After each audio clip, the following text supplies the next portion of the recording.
Lift off! Good timing. So, hello A everybody. little bit of a technical error. This is the Twinstiq Podcast, episode 4, A New Hope or Drama or whatever. And with me is Andrew. Say hello, Andrew. Hi.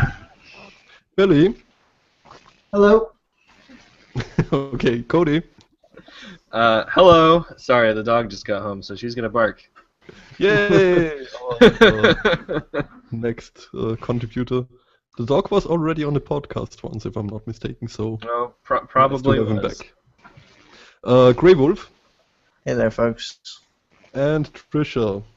Hello. Oh, and me, right, Dr. S. So, yeah, Yeah, what you're are we just gonna... whatever. Yeah. What are we going to talk about today? Main topic, of course, is Steam's implementation of paid mods. Woo! And then we are talking a bit about Silent Hill, which probably got cancelled now. At least Yeah. science I pointing did that get to way. play the demo. Yeah, if Yeah, you well- are watching this right now, go on the PlayStation Store, PSN, and download the demo right now. It will be offline in 2 days or so. If I do that and I don't have a PS4, but I buy it on the PSN, will I be able to download it if I get a PS4 later? It should work, yeah, Okay. but no guarantees. Yeah. Yeah. I would imagine they wouldn't want to piss off all the people who already bought it and then suddenly didn't have access to it. Well, it's free. Yeah. Well, yeah, but Yeah. Oh, they probably use the same system. whatever.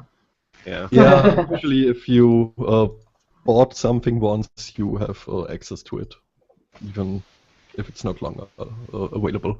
Anyway, GameStop buying retro games will be another topic. And if you had endless resources, which game franchise would you want to pick up and get going again? Besides that, we might do a quick news blitz.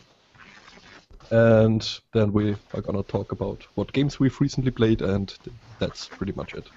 So, let's get started with paid mods. I'm gonna... Oh, hello, Andrew. Andrew now I has like a camera. Andrew's little setup. Oh, That's pretty he cool. made his own Twinstiq shirt. That's awesome. Awesome. Sweet. Since I have also a Twinstiq shirt now. Andrew, say something to the mic with you, so we Hi. can get another look. There Hi. we go. Is my image reversed? Your mic and your mic stand. That's great. Wonderful. my image you almost reversed? look like a stand-up comedian. Yeah. Sorry? Is my image reversed? No, it's No, fine. looks We can fine to read me. Twinstiq. Oh, okay. Yeah.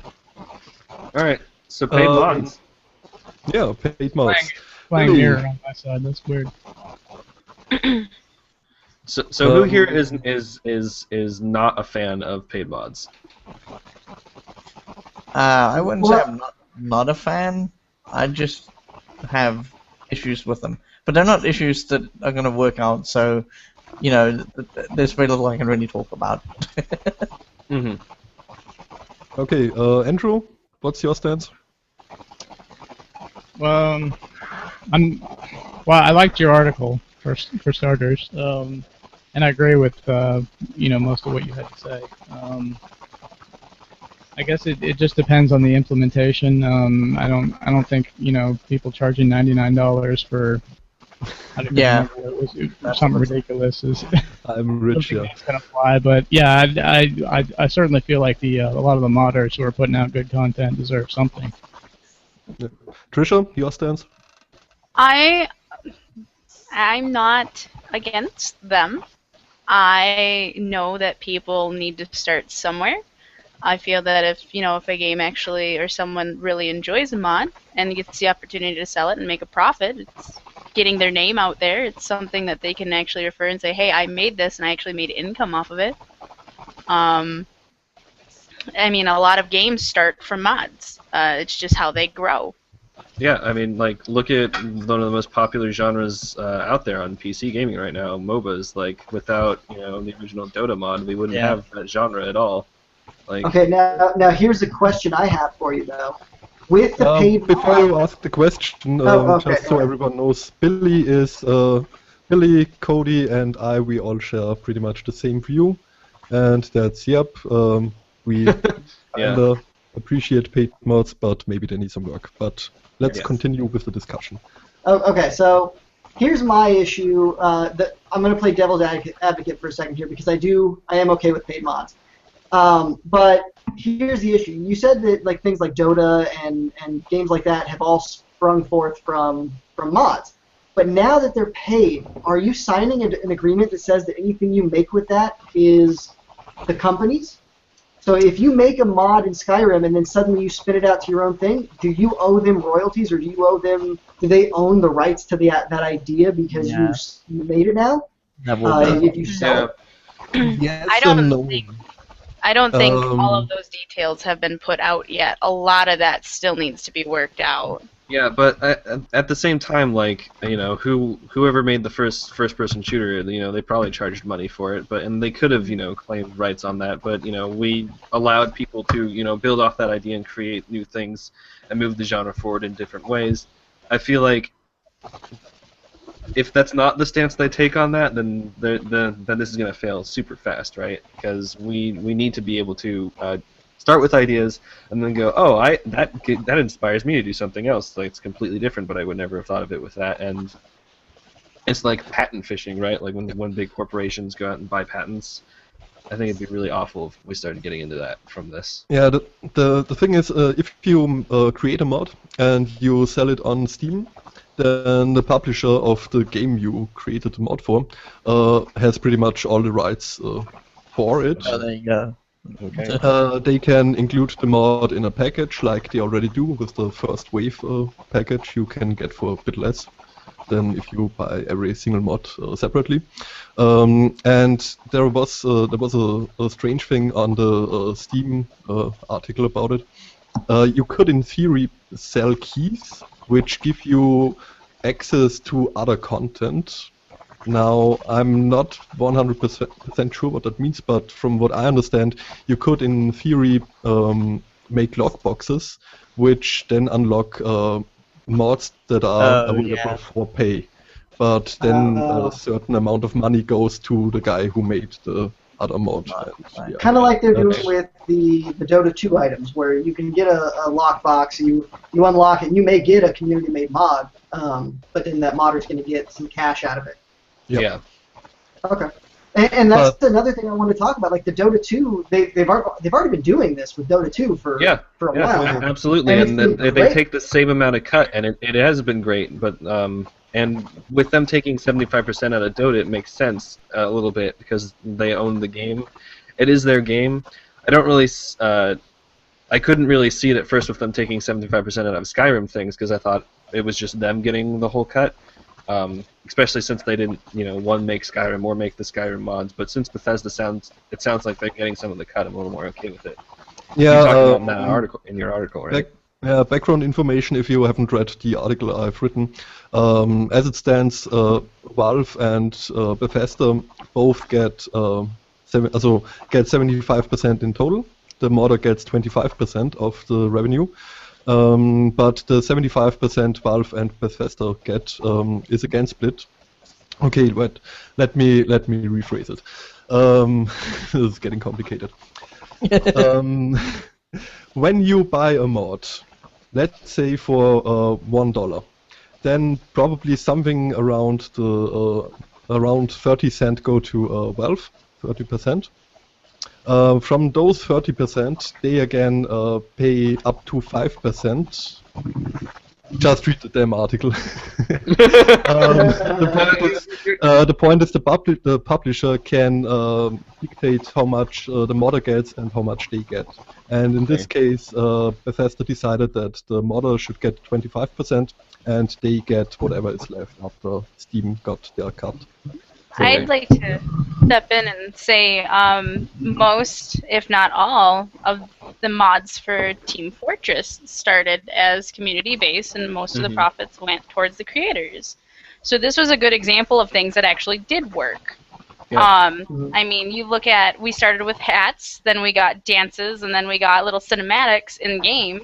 and the community grew. And I mean, now with the games like Don't Starve Together, some of the more openly player-based games, people are creating all these mods for, and it's really nice to see, you know, if it's popular, people getting paid money to do it. They're enjoying themselves. They're earning an income. So. Right. Yeah. I think there was a guy from the Dota 2 modding community a while back. I read an article where, I mean, that's his job now. He stays at home and he builds Dota 2 mods, and he's making good money. I mean, that's awesome. I mean, we always talk about on PC gaming, especially if you're a big PC gaming fan, one of the big arguments for PC gaming is always modding. And on the consoles you'll pay through the nose for DLC that's just crap. It's small, stupid things. But on PC we've got these amazing mods and these talented modders. Oh, but they're going to make money now? F them, you know? It doesn't make any sense. I was talking with two of the modders who are in the paid Skyrim mod section now. One of them was Sebastian, who's also a Dota 2 modder. And he told me that the Dota 2 items bring in a lot more money than the Skyrim ones, which kind of makes sense because that's an established marketplace. Yeah. So, there is... those guys can, at least to some degree, live from their work, and that's great because it gives them so much freedom. I've read somewhere, I think it was Gaben talking about it, that many people from who work at Steam, who work at Valve, originally started as modders, and he made, or someone just can't make the best mods if you are flipping burgers. So, yeah. I mean, like Counter-Strike, another Valve game that started out as a Half-Life mod, right? Yep. I'm correct, yeah. Like, I'm sure a lot of the Valve team has, been trying to support modders for a long time. I think the way they did it is what's got people so upset. There was no announcement that, hey, you have this much time to enjoy your mods, and then, on Wednesday they're going to be, $25 to keep all your mods or whatever it is, depending on what you have installed. They just, everyone woke up one morning to load up Skyrim and went, wait, to use all these things I have to pay money now? What's going on? Oh yeah, did they lock you out of the mods you already had downloaded and installed? Nope. If they were, hey, I don't think they did, right? No, they didn't. No. Oh, okay, that's good. Just if you want new mods, and you don't even have to get the paid mods from Valve, from the Steam Workshop. You can go to the Nexus. A lot of them are still there. I've heard, the one you reviewed, Wet and Cold. Wet and Cold, yeah. Mm-hmm. It's still available for free, and as it turns out, at least from what I gathered so far, the free version has more features than the one for sale. So. I think for the most part, the free version just ties into more optional mods. Those mods aren't on the Steam Workshop, so they're not available. Or those modders didn't just like the idea. It's the more stable build, basically, right? Yeah. It's really not. I mean, I don't see it as. I don't understand how people can construe it as this like massively negative thing, because it's not going to suddenly kill the PC modding community. In fact, I think it's going to make mods better. I mean, there's a mod for XCOM, the new one that I love, the Long War. It came out and it does a lot of great things. Now, if those guys can get paid to just develop that, and I could have a much more amazing version of that mod, then this suddenly turns into any game that supports modding. It doesn't just support a couple of cheap mods that people are able to throw together in their free time. It suddenly supports like massive endeavors by teams of people if they're profitable enough. Yeah, but let's get back to devil's advocating.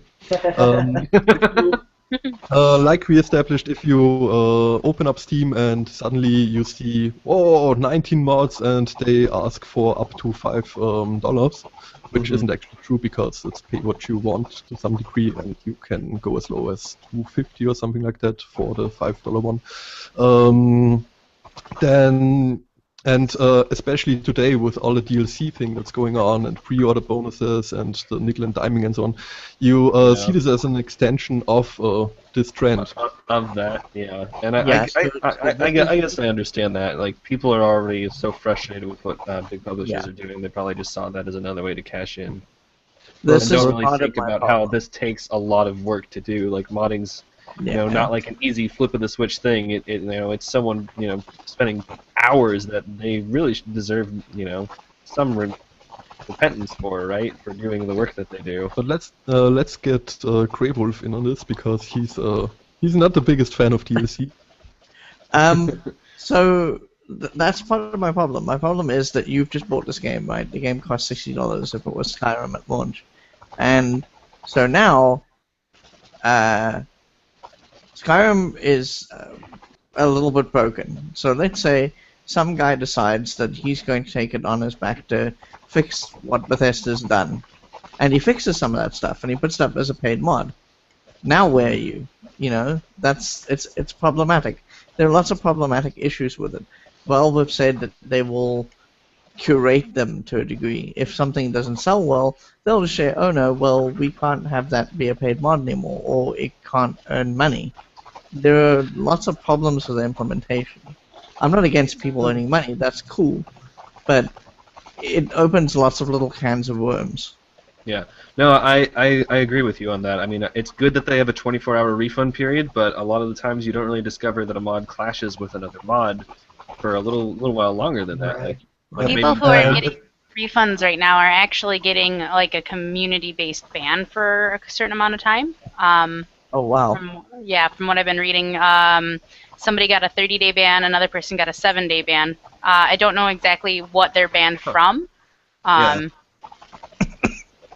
Well, and we also don't know, did they buy it on good faith and then they return it because they didn't like it, or are they one of these people that are going around and spamming the thing about how evil this is, Oh, and then I'm they're pretty buying a sure bunch of it's them and then option offering number 2 refunds? there. Yeah, I'm pretty so sure that's There's yeah. much wild spit. Yeah. At the Yeah. moment. And okay, so here's a thought, kind of on what we were talking about with the DLC and the pre-order content. I just dropped something. Let's say you get a new like Skyrim or Elder Scrolls 6, right? The new Elder Scrolls is going to come out, and they say if you buy the collector's edition, you get access to all DLC for free, and we'll split 10% of the sales or whatever they do with the modding community. Like whoever puts up a mod within the first month or 60 days or whatever gets a certain percentage of all future Yeah, collector's stupid. edition sales. Mods take That's- time. Mods That take would time. create a problem. Mods do take time, but there's no saying that with this new community. I mean, what's wrong with Valve saying, "Hey, our new game is coming out. We're giving access to modders early so that they can start making the mods, and then these are the mods that are going to be available on launch." No, Yeah, I think that That's speculation. Don't know. I think that's a benefit of this, but Whether it actually It- happens. it- yeah, if it actually happens, but at the same time, it can be a negative of it because then it goes back to the whole us viewing this as, oh, we need to pre-order it to get access to those early mods kind of thing, because that's the kind of thing that a lot of publishers will probably take advantage of. Yeah, they will. Yeah, and I don't see the modding community as jumping in on this unless there is really a lot of money in it Yeah. for them. So yeah. But let's get back to modders fixing the game and so on. Now, one thing we always have to keep in mind: free mods are still a thing, and chances are, if there is a paid mod that gets released, which offers some pretty cool stuff, somebody in the modding community will think, hey, you know what, I don't like that this guy is selling it for $8 or whatever, I'm just gonna make my own copy of it and distribute it for free. So, yeah, that's that true, will yeah. be a thing. That will absolutely be a thing, yeah. And the thing is, there's precedent for that, because when you look at like World of Warcraft has a huge modding scene, and for a while, until Blizzard shut them down, there were people selling things like Carbonite. Carbonite was a mod that let you find mining nodes and all that kind of thing. And they had a paid-for version. You could go and buy their mod. And then Blizzard said no, that's not a path they want to go down. So there is precedent for that, because what people were doing was they're saying, oh, you know, you have to pay for Carbonite. I'll tell you what, I'll make my own version. They'll take the Carbonite source, because all of those things are lure. So they just said, we'll take the source and fork it, and here's a new version of Carbonite that you don't have to pay for. So there's precedent for that. Another fear that I had was that publishers might now get an incentive to release broken games, and then make the money through paid mods. But let's be honest, community patches will not get sold. They just don't. Those people, they're usually working quite a few people on them, and they will distribute them for free because modders aren't greedy, usually. No. So. Okay, now here on that same topic, though, or same token, let's say Bethesda does put out their next Elder Scrolls and it's just buggy and broken, because all their games, I mean, let's be honest, I love Elder Scrolls, the entire series, but they're buggy and broken most of the time. They're always very buggy, yes. Yeah, so let's say they put out the new Elder Scrolls, and now some guy can work full-time, because let's say this has been going on for a while and he's making good money making mods. Now he can work full-time on a community patch and put out, I mean, the highest quality community patch you can imagine in a good amount of time, because he can work from home and just do that all day. Mm-hmm. And is that worth an extra $2? Because, yeah, the game is going to come out buggy regardless. And Bethesda will patch it a little bit here, a little bit there, but is it worth the extra $2 to you to help this guy out and suddenly get a perfected game or you know, a much improved experience? Yeah, but then what happens after, you know, a week and Bethesda patches the game, and then they go, well, you know, your mod suddenly starts conflicting with their patch, and their patch actually made it a little bit better than his patch. Like, you know, you're gonna probably want to, like, I mean, you probably won't bitch about $2 over that point if you had a week of a good running game, but it does create a conflict. Like, this whole thing really does open up a big can of worms.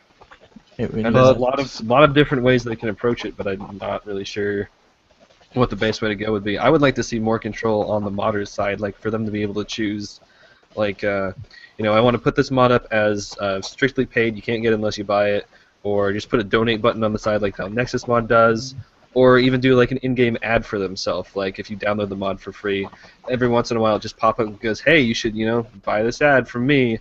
I made it. By the way, on the topic of donate buttons, Gaben, the Steam overlord, said in the Reddit that they are looking into the donate option. That's awesome. That would be probably the best way to do it, because like I don't think many people noticed that on the Nexus site. But if it was this big and green as subscribe on Steam, people would definitely notice it. But then the publisher probably will still get a certain amount of money. Sorry? Yeah. Andrew, yeah, you wanted to say something? Yep. No, I was just saying, yeah, that seems like that could be a good compromise for this whole situation. Yeah. Well, it's strange because it already exists on Nexus mods, where obviously all of the money would go to the modder. But what I do like about this being on Skyrim now, with getting Bethesda behind it, is that it's setting a precedent now that you can use someone else's game materials to make something yourself and sell it for money, and it not be, you know, illegal. Like, because I could see someone like EA, like, you know, if somehow we figure out a way to mod one of their games and sell it, they would be on their ass in like a second. But now there's actually like a precedent in court for that kind of thing, which is a great step forward. That is good, and I'm happy about that, because that part of the problem with some of this is that we keep on having problems with copyright and keep on having problems with IP, and I think that will help those situations. Yeah. And we have another person in the chat. Welcome, John. Hey guys, what's going on? Hi, John. Hey, how you doing? Hey. Not much, John. We're just talking about mods. Yeah. You guys are still going? Still going. Yeah. We only just started. Yeah, Oh, you wanna hop in on this dog pile? I don't have much to say about mods. I know nothing about that scene. Okay, here's something interesting. We're talking about this whole thing, but all of this is already actually played out. I don't know how familiar any of you are with the Sims community, but the Sims modding community, they've already got a split between people who are selling content and have been for years, and it's kind of official, kind of not. And then you've got those people who are doing the free content, and there's this big angry divide between the two, where the free content people will try and download it off the paid content sites and then spread it around, you know, kind of piracy-wise. And I mean, it's going to happen here too. It's going to happen everywhere. But you've already got this whole thing is already played out in the Sims community. So they're probably just sitting back laughing because they already know exactly what's going to happen. We've already been through all these hurdles. Yeah. Yeah, and the Gary Smart guy actually told on his blog that he's fine with people pirating it, and he's a mod creator. he made a living from mods. He was one of the first people who actually sold a mod for money on Steam. So. But Right? How come we didn't lynch him? Where's the internet modding community screaming they at that guy? Yeah, right. Like, everyone go grab Gary Newman. You know, he's only making, what is it, Rust now? Everyone fucking loves that game. But you know how the internet goes. We forgive and we forget. Or we forget at least. Especially because it's Mostly forget. It's mostly forget. Weren't we mad at Xbox a couple of years ago? Is that still going on? I'm still mad. I think well, everyone's- I have a long memory, sorry. Aren't we Like, mad if at you just watch the Xbox sales continue to decline, I think everyone's still got something going on with They're that. not doing very well right now, as I understand it. That's not surprising, really. I mean, you've got a Okay, game that's console. big. That's not I mean, considering That's a how topic for later. successful their last console was, it really is. But yeah, we are getting off topic. yeah. No, but that's Well, okay. Takes us to the next topic, which is you wanted to do a news roundup, Dr. X. yeah, but there's still a bit about paid mods we should talk about. Okay. Because Back to you were talking about the DMCA, the copyright issues, and so on. Yeah. At the moment, as it stands, if you... Oh, there's so much to talk about. If you upload a mod for purchase, then this goes through a review process, community-driven review process, where people actually have to download the mod and then approve it. So, or at least it will be once this whole thing gets set in stone. But then we have the curation problem again, because as it stands, there are no idea how many mods already on it. Most of them are... we have 90 entries so far for paid mods, and most of them are choke mods. Things like... Yeah, there was the Become a Horse god. testicles? there was horse testicles, and then there was Gabe N's testicles, weren't there? Yeah. The most feminist sarcophagus. Oh no. Raven's Fork, the Steam Workshop mod book, early access, the sword. Didn't this happen right when Greenlight went up too, though? Yeah. Yeah, yep. And then, That's just it's just what it is. I This like. stuff works its way out. I think it's the other stuff that people are talking about. Is that's there of more concern. is there like a developer cost, like how with Greenlight you have to pay $100 I think a year, maybe it's a one-time get fee Not into for it, mods. to be able to upload to. Is there something like that for mods? Because they're Nope. going to need it. Like, because They'll if do any it. troll can just upload something to it right now, it's gonna Yeah, be but awful. I don't think they need it after about 6 months or so, because this Yeah. whole thing will Yeah, settle This down. whole thing yeah, will die down what- a little bit. Yeah, with the community curating it, it might not. But if the community hates it so much that all they do is push up mods that are the silliest thing in the world, then it's not going to look good on Bethesda's biggest game. When right on the side is like horse dick. Right? Well, it's only they're not Bethesda's gonna biggest like that. game until the end of the year, though. I hate to say it, but I think this is going to be Ebola probably. all over again. 2 weeks, the entire world is plagued with zombie Ebola, and then a week later, everything is fine. It's going to be 2 2 weeks- weeks, every modder is mad. Yeah. No, it in 2 weeks we probably get another Anita Sarkeesian video, and Ah! we're back to this discussion. Who's Wow, Anita we went Sarkeesian? there. That's Yeah. kind of how I feel about it. That some people will just jump on the next hate bandwagon soon enough. Yep. I say Uh, let it work its way out. We'll see what happens. Yeah, I hope my biggest fear is that they'll shut it down too fast before it can work itself out. Yeah, I really want them to let it go and calm down before they decide to do anything crazy.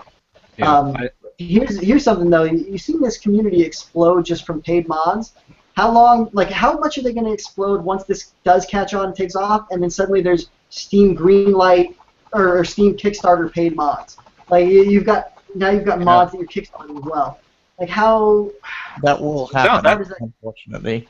why wouldn't that happen? I think that's a great I'm idea. saying, Like there's I'm saying that will happen. That will oh, be it will happen. Yeah. thing yeah. that will happen. No, I think this is a great incentive for people to both do something like that and finish mods. Like, is it Skyhold? Is that the giant mod for Skyrim we've been working on for like the past 2 years?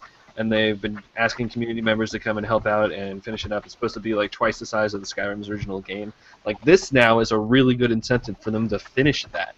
Because now they have like an end goal in sight where it's like, well, you finished it before. It's like, okay, cool, we're the most popular mod in Skyrim, but that was just a lot of wasted time for no effort. Now they might actually get, rewarded for their efforts in a monetary fashion.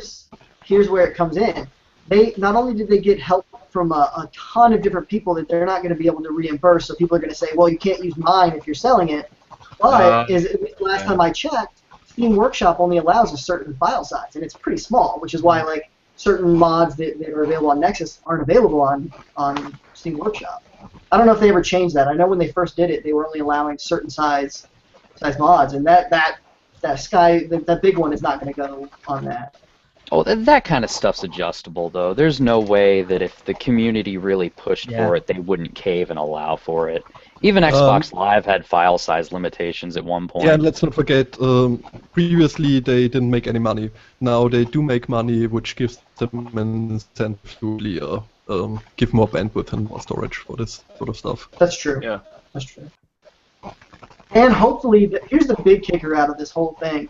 Hopefully this encourages other developers to add modding capabilities to their game. Give us mod tools. We want that. We want to make you more money. We want to make us more money. We want to have awesome experiences. Especially if it does well, and if Bethesda is taking 45% of the profits, then someone like Ubisoft looks at this and goes, wow, because what, $10,000 have already been spent on mods already. Yeah, and it's still a shit pile of confusion. And that's what, like $4,500 or something like that towards Bethesda. Like that's a pretty good amount for like less than a week. Like if they don't look at that and go, holy shit, like mods are a big deal and we can make money off of it now. Fuck, let's do that.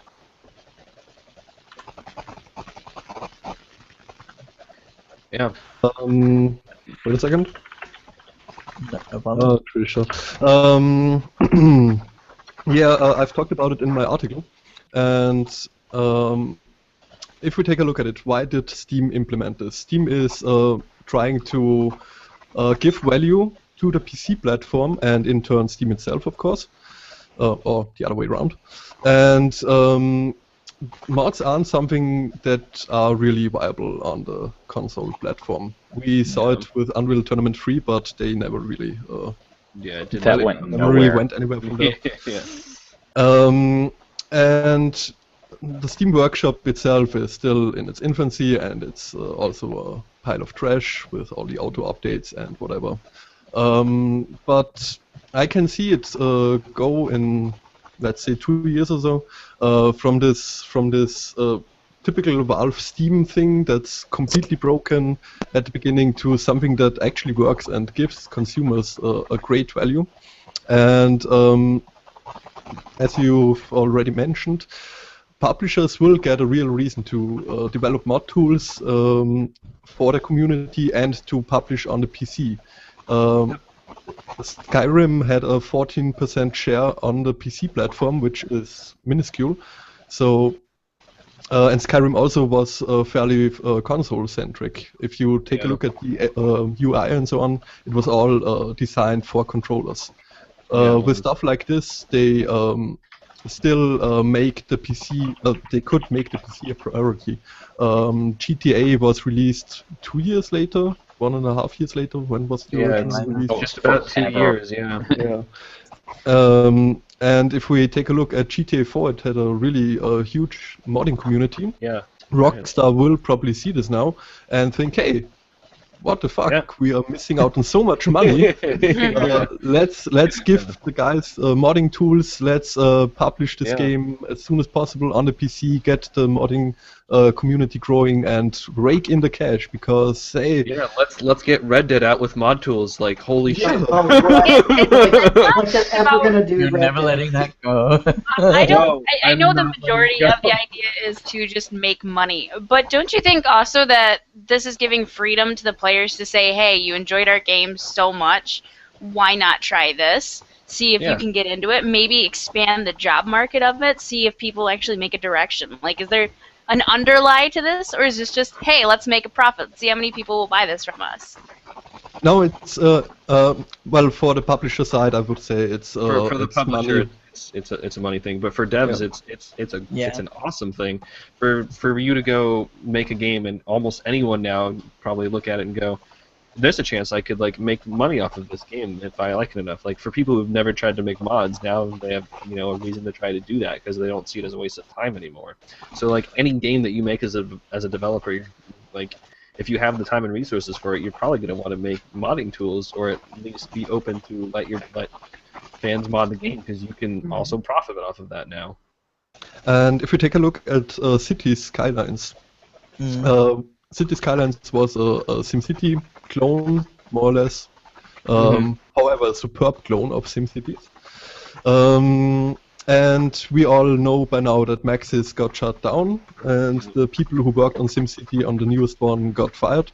Turns out that one of the guys working on SimCity now is a full-time mod developer for City Skylines, and he's funding this with Patreon. So, yeah, that's cool. Yeah, that's really good. Yeah, that's sweet. You also got to consider things like mods that are much more popular than the actual game itself. Like, for instance, Arma 2 was a good game, and it was fairly popular for that genre, but it was nowhere near DayZ. I mean, if you could do that and monetize it, and as a developer, if you didn't even have to worry about making DayZ, you just made Arma 2 and you sold it, people did well, but you made good mod tools, and suddenly like a DayZ comes out for your game, and people are buying it left and right just for that. Now they have to buy your game and the mod. Like, you're like, sweet. That's awesome. And then you grow a fan community because people who all played DayZ, they know of Arma 2. People who just watched DayZ probably didn't have no idea what it was on. But now you're growing a huge fan community who never would have looked at you without that. And I think that's another great positive to this. I don't really feel like Valve's a stranger to this, though. I mean, like, for God's sake, Counter-Strike was a mod. Yep. Most of, well, not most, but many of the higher ups at Valve are modders, ex-modders. Valve got big with the modding community, so I'm sure they treat them fairly well. In the long run, they know how important the modding community is. I think it'll be all sorted out. Yep. It's just that initial shock that's driving everybody crazy right now. Yeah, but we should wrap this topic up now, maybe. And for that, I have one last thing. Again, back to the devil's advocate, the 25% share. Now, if we look at the discussion now that it's 2-3 days later, most of it seems to revolve around the 25% share. And I understand it. If you think developer, a modder made a great contribution, you want to finance him directly. But I've also talked about it in my article, so again, read it. This is now a business. Modders are now doing this professionally, or at least they will start to, and you can't just say, hey, he deserves all the money, he should get all the money. If we take the music industry, or, well, I talked about that in the article. Let's take a different industry, a completely different one. Let's talk about cars. To produce a car, you have to get the materials and so on. A modder now has to pay for the tools in some sort of way, which allow him to produce the mods. And these tools are provided by Bethesda. Valve provides them with the distribution and the way to distribute the mods. Yeah. And in any business, there are costs associated with this. And it's the modder's decision if he thinks that a 25% share is acceptable for him. It's not our decision, actually, to decide if that's fine or not. So, do you know where I'm getting at? Oh, yeah. Yeah. Yeah. Okay. I mean, that applies to our industry as a standard alone. Like, Yeah. you'd be surprised how little money the actual developer of a $60 game gets. Yeah. Goes to the You're publisher a bit and silent on my end. Yeah, well, and let's say you're a small development firm. You just started up. You're going to start making games, and let's say you want to make a game for PS4. How much does it cost to buy a dev kit for PS4? Yeah.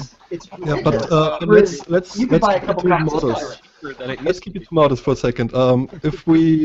It happens all the time that a modder gets accepted into the industry, gets a job at some place. What happens there? He doesn't get all the proceeds from the game.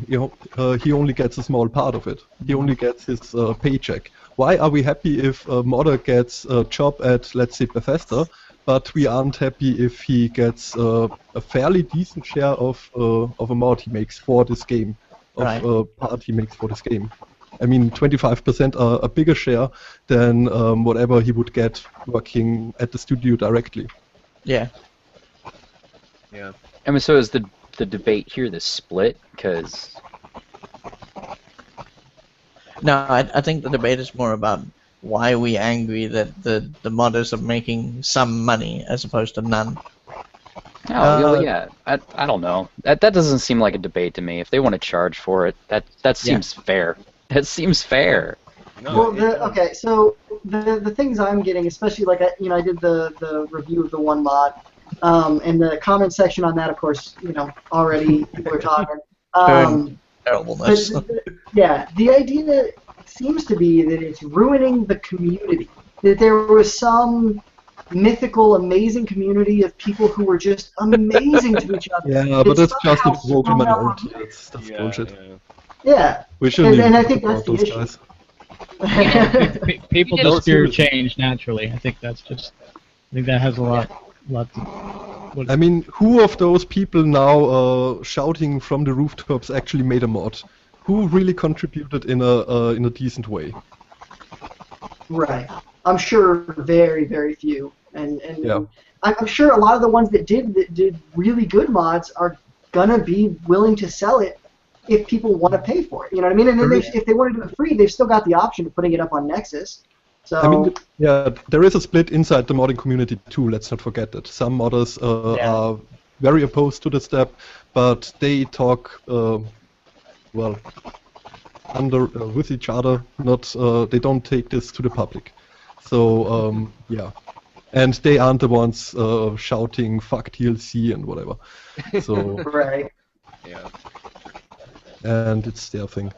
They have to decide for themselves. Free mods will be a thing in the future. I doubt that publishers will only allow paid mods. That would be a stupid decision from them. I mean, some publisher might try it, but it won't last long. Yeah. You don't get a functioning modding community if you only allow paid mods. Yeah. All you would get in this case are some skins maybe, and that's it. Nobody would care about this shit. Well, at least not in the same amount that they care about the modding community for something like Skyrim. Yeah. Right. No, I agree. So, let's continue with the next topic, I would say. Everybody okay with this? Yeah. There we go. Okay. Mhm. Silent Hill maybe has been cancelled. Or probably has been cancelled. Oh, it's canceled. Probably, yeah. Yeah. No, I'm willing to bet it's been cancelled. See, the thing is, and I looked at the little blurb that was written about it. There's been rumors swirling for the last 6 months already that there's been a fallout between those two parties, and at this point, I think that where there was smoke, there was gonna be fire. So it's probably cancelled, and I wouldn't be surprised. Oh, it's dead. Yeah. Yeah. Okay. It's dead. I'm probably the only person who's going to voice this opinion, but I'm kind of glad that it looks like it's not going to come out. Not for the people who made it. I mean, obviously, it's a lot of work that it's not going to be seen. You are not But the only one that says that. People played PT, and it's an experience in itself. And if the game came out, it wasn't going to live up to that same thing, because you can't have a 40-hour game that feels just as tense as your 10-minute, 1 hour game. I think that the time limit on PT really helped sell how tense you were going into it, because you can't keep up that level of suspense for 20 hours. Right. So I think that in a way it was better this way almost. I think they should have sold PT, made it like 20 minutes longer, and sold it for like half price or something. Yeah. Let's see what Konami has done in the past year. They rebooted Castlevania, they fired Kojima, they canceled Silent Hill. I'm pretty sure those are all good decisions. And then they put Kojima's face back on all their branding, because apparently Yep. it wasn't doing that well. It wasn't selling I well would be enough. so fucking embarrassed to be Konami right now for this news to get out without them announcing something about it.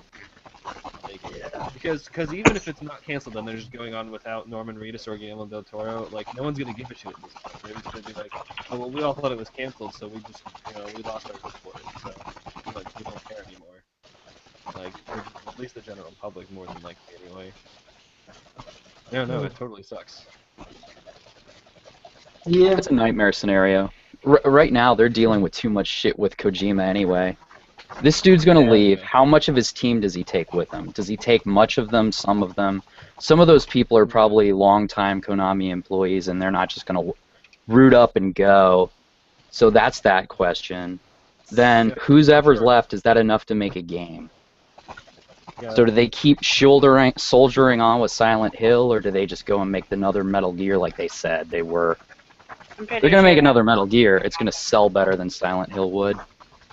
Yeah. I think it'll end up being like another Infinity Ward, where the main guy leaves, and then you have a lot of the best guys that go with him. But you've still got like the grunts that do the majority of the random programming. So you're still going to get these games that are going to come out of that studio. Maybe they're not going to be as innovative, but I mean, let's be honest. When was the last Konami game you played that totally blew everybody away? I mean, Yeah. Yeah. A lot of people will say Ground Zeroes, but I tried that already. It's okay. Yeah. No, that's a great point. I didn't even think about that. I bet a lot of Kojima's team that he worked with are probably, his old drinking buddies or like his close friends. They've been working with him for a long time. They probably don't really want to work under anyone else. Feel the same. So either Okay, they two things. retire like he does, or they make their own studio. First off, is anybody else having issues with Cody's connection? Yeah, I can. I'm having Fun. trouble hearing. Yeah, Cody, your connection is a bit bad, it seems. Might want to look into that. Also, last outstanding game Konami made, Pro Evolution Soccer, 2015. Great football soccer game. You have to try it. Also runs on the Fox engine, by the way. Which they still own. yeah, Kojima I does do not get to own. take that with them.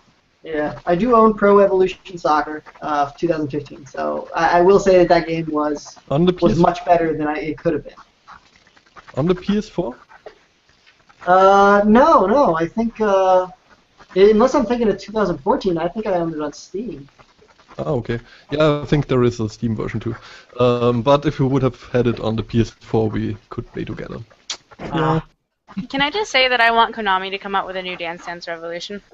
No. You Aw. can say that. We might make fun of Of you. course you Oh, can. man, I want a Goemon game, but no one's gonna secede to that one, so whatever.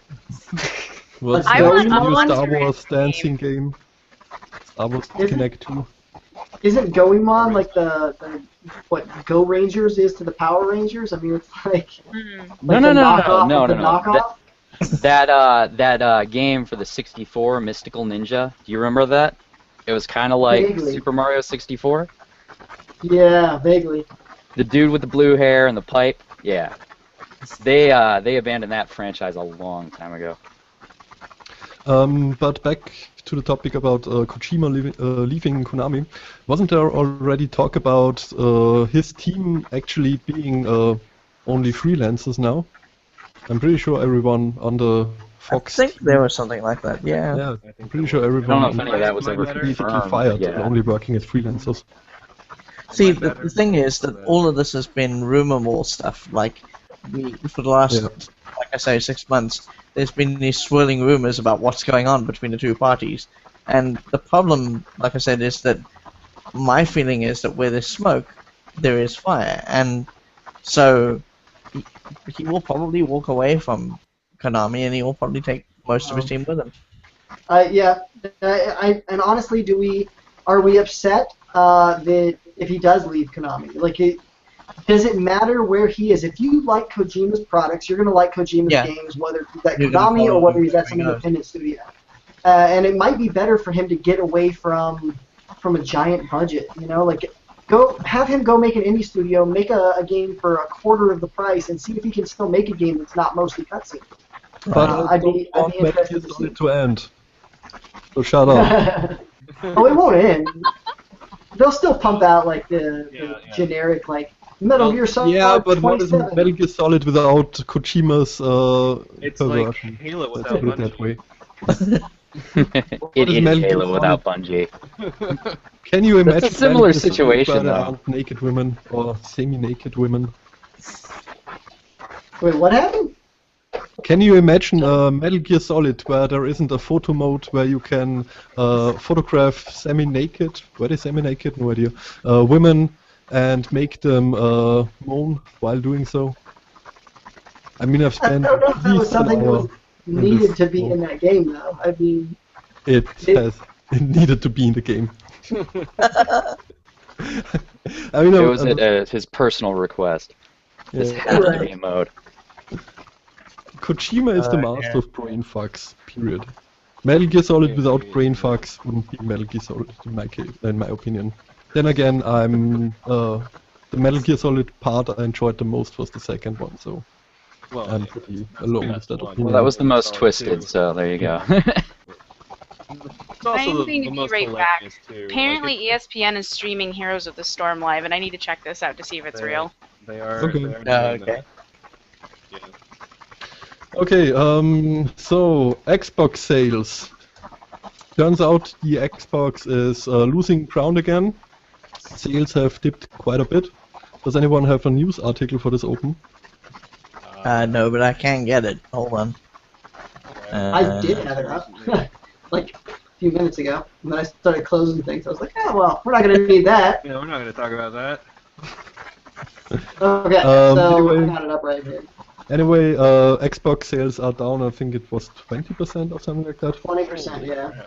Um, From the same time last year. So Okay. it's not like they Yep. necessarily dropped off in one quarter. So one of the things that might need mentioning in this case is the Xbox had a price cut. Officially it's temporary, but in reality it's permanent. And of course the launch window is gone, so kind of makes sense. Yeah. It's gonna level off. Yeah. It's gonna level off. I imagine the PS4 levels off at some point too. So we'll Oh, yeah. PS4 finally have a price cut too now? Aren't they down to the Cody, your Only, I connection think it was is only really bad. UK.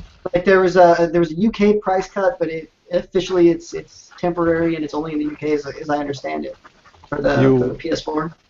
Also PS4, yeah. I We don't know. have in Austria, we have a deal going on right now where you get a PS4 and a PS TV. So, That's a weird What- combo. Yeah, who's using the PS TV? Like what? no idea. What are you using that for? Who's buying this? Netflix It's not box. much- I it when it got announced. I'm not a fan of it now. Yeah, it made sense in a way when you had games like I had the Sega Genesis TV back in the day. Like it hooked into your Sega Genesis and it went over the cable modem and you could download games. It was amazing. But now if you need a Netflix device, you can get one for get a Roku streaming stick for a quarter of the price of the PlayStation TV. Like what benefit are you really getting for the PlayStation branding? I'll weigh in on this one. Okay. I like to play. I play a lot of portable games, but I also like to play. I kind of prefer to play on my big screen TV. So I was considering buying the PlayStation TV, even though I already own a Vita, just to play some of those, have a chance to kick back and play some of those games that I enjoy on my TV. But not all the games are even compatible with the PlayStation TV, for starters. And then secondly, like the library and the Vita is just kind of is basically abysmal. So I didn't No, really. it's great it had a if you lot like better- Japanese more porn games. games. I would be more Yeah. to get it, but I I have just an can't obsession remember. with Hatsune Miku, so we can just. Oh yeah. But Tsunemiku is great. I own it on the Vita. What made me mad about that though is okay. They took the Vita and they said if you want to play on the TV, we'll go ahead and we'll make the PlayStation TV. You can buy it for an extra $100. But on the PlayStation, the PSP, on all the ones that weren't the original one, you could just hook it directly to your TV. I mean, it wasn't HD quality, but you could still play your PSP on your TV for no additional cost, or maybe the cost of a cable.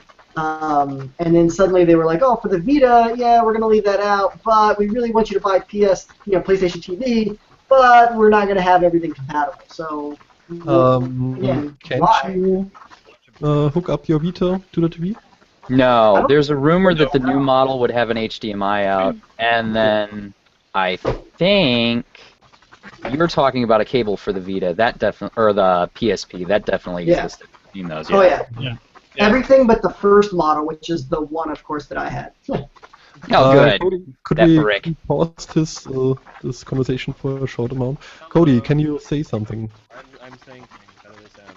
He is saying stuff. They're still but- quiet. It's just though. really Yeah. quiet. I actually saw him on his video just fine. But I couldn't hear him. Andrew, I think I hear your ceiling fan. Oh, do you? Can anybody else hear that? Yeah, there's I a think I clipping hear it. going on.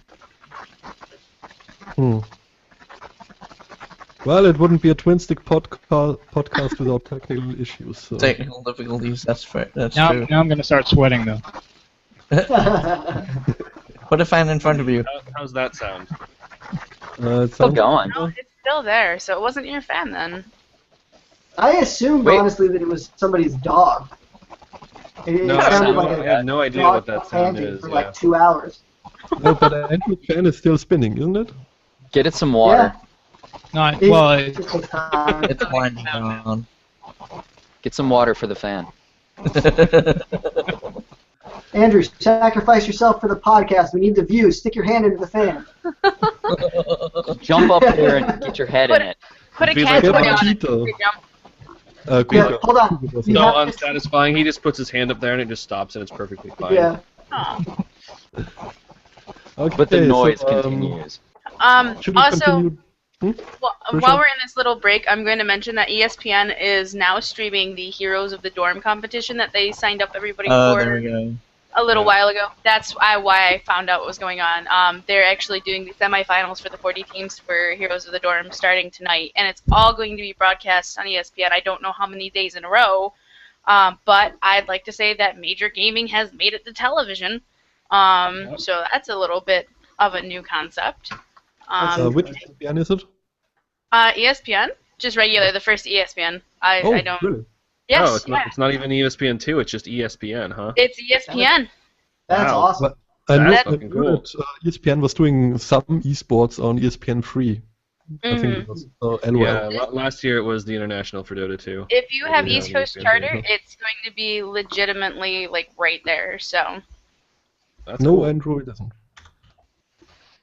Yeah, I mean, for that, I think it was really only a matter of time. Obviously, there's going to be some people who are like, "What the fuck are video games doing on my ESPN?" But like, esports are growing so damn popular that it like, got to keep up with it and somehow. There's a lot of money in it. I'm not surprised ESPN's not, the first one behind it. well, Yeah, I okay, had yeah. literally gotten a message that said ESPN is showing Heroes of the Storm on TV. Why the fuck? So I had to check it out. Oh. So that was literally the message to go along with what you just said. Yep. That's what Also- apparently everyone in the bar here in Chico was like when they were showing Dota 2 on ESPN 3. They're just like, They're what probably the very fuck is going on here? It's sports Why? bar. Just like, Good what is graphics on going my on TV. here? Yeah.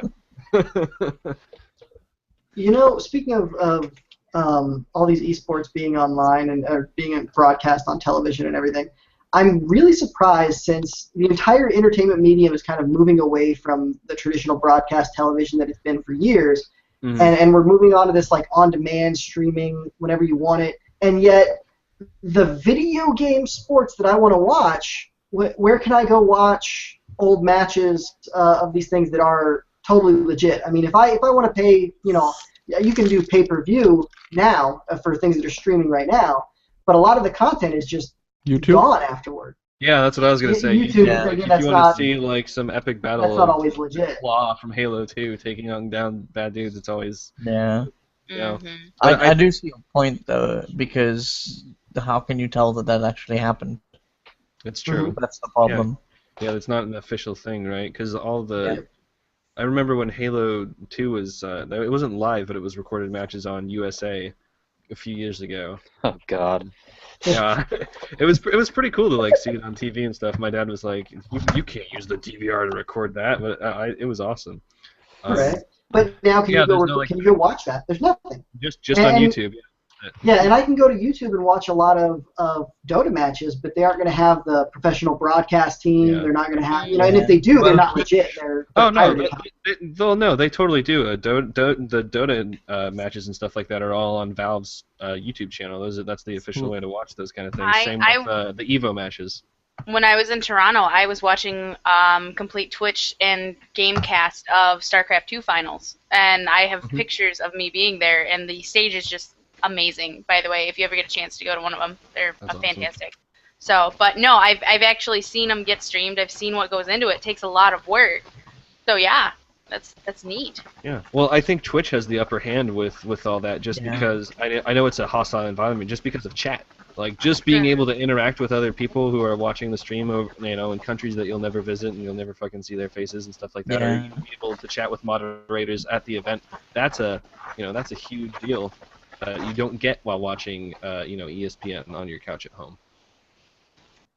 That's true. They are trying to get into that market a little bit with the tablet apps you can download that let you talk to people while you're watching the same show and stuff like that. But I mean, I don't think it's really taken off because honestly, if I'm watching a TV show, I'm not going to pull up my tablet app and start chatting with people. But that might just be me though.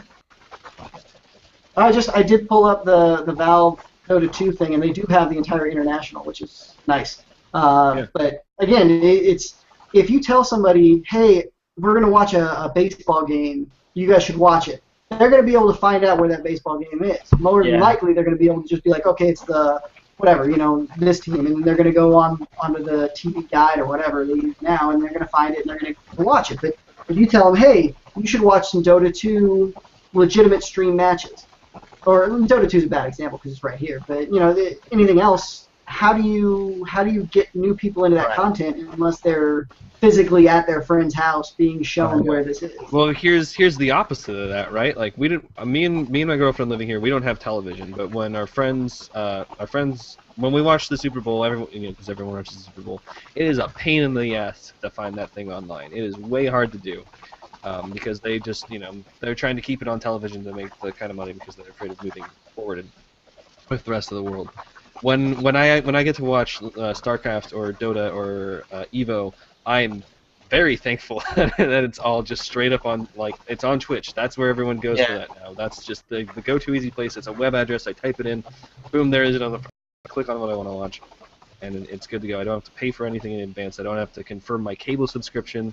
I don't have to pay $10 to watch the official NFL live stream of the thing with extended ads because I'm online, or any bullshit like that. That's true. Okay, are we done with this topic? I'm happy. I think so. Yeah. Okay. Then let's continue with GameStop buying retro games and consoles.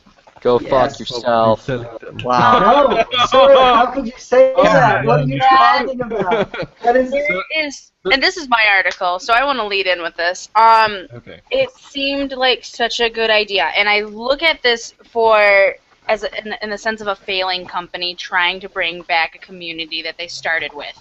That's all I see it as. Is they came out in this era, and they want to bring back those millennials, the people who they came out for. They're trying to get that type of people to come back because their business is failing. There's no other way around it.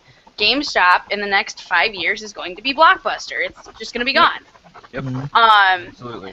But they're going about it in such the wrong way. Basically, they're like, yeah, we'll buy it back for $3, but we're going to sell it for $30. Wow. That's not how that's going to work. I am I am an offender of this. I did recently just go to like a Game On or a Media Reload, which is one of my resale shops here, and I got rid of my old Dreamcast system because I haven't played it in 15 years. The 2 games that I had for my Dreamcast that I played pretty much habitually, I don't have anymore, and I'm never gonna play the system. And I would rather take that. Blasphemy. I'm not gonna play it. I still have my Game Boys, my original Game Boy Pockets. I would rather play those over my Dreamcast, in all honesty, because they're more mobile and I'm able to play them wherever I am. But I would rather go to these shops and give these games or systems to people who are gonna have the nostalgia factor, like I do when I see something like that, and they're actually gonna sell them for, if I sold it for $8. And they're only selling it for $11. Yeah, it's not that much of a markup, but they're still making a profit on it, and it's going to go to people who want it and who can afford it. Okay, I don't know where you live or what retro shops you have available. That's very generous. That is an insane price for a Dreamcast. Because here it's like $30 to $60 if you want it in a small game store. I went to this store here, and I had a copy for original Game Boy of the game Kid Dracula. Okay, I don't know who's played it. I don't know who hasn't played it. It's a very old title. They paid me $20 on the spot for that game, and it's selling for $30. Yeah, I walked out of there with just I took a couple of my old Game Boy games, and I took my Dreamcast setting. I walked out with $62 in my pocket. So, oh my God. Yeah, but these are people that are going to pay the money for it because they were in good condition. They're nostalgic. They would rather go to independently owned businesses rather than mass GameStops. Yeah. And from what I've seen in the market, like I've seen reviews, I've seen people commenting, there are thousands of people that are like, no, I don't even consider this an option. Like, I don't want to go to GameStop. I don't even go to GameStop anymore. Last 5 years in GameStop, I bought League of Legends cards because I didn't want to put my credit card on it. So, that's the only reason I've ever done that. Because that was when they didn't have like the protected servers for payment and everything yet. Well, like you said, this is why they're trying to do this. They're trying to get more people back into GameStop. But you also have to look at it. The reason they're probably charging so much more than any local business retail is going to do is because your local retro game shop isn't going to market the fact that they're selling retro games worldwide. GameStop is. They need to have a huge marketing campaign behind this, and so I'm sure they're really probably not making too much of a profit off this right away. Oh, they're probably doing whatever they can just to get the word out there to get people back in their stores. And I know that they were telling me that one of the issues that they're going to be dealing with is it's kind of like when you buy a used PS3 at GameStop now. So if you go in and you sell them your PS2 or your PS1, they're actually going to send it to their plant or warehouse or whatever in Texas, and they will actually refurbish it and send it back, and that's how they'll sell it.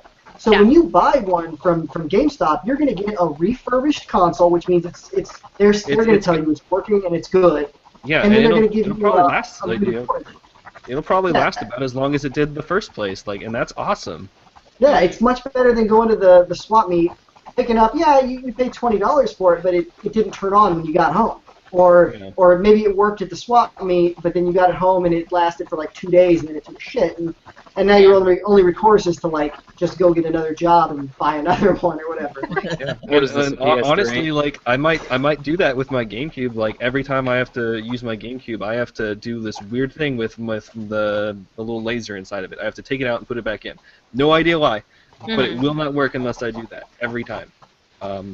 And if I could get a refurbished one, and it's just even if it's an $8 reduced cost for turning in my GameCube, then that would be great. If I could, have a GameCube that works for another 5-7 years. If you knew it was going to work right, that's exactly. Yeah, absolutely. That's it. And that would be the first time I've gone to the GameStop again since 2010 or maybe 9 even.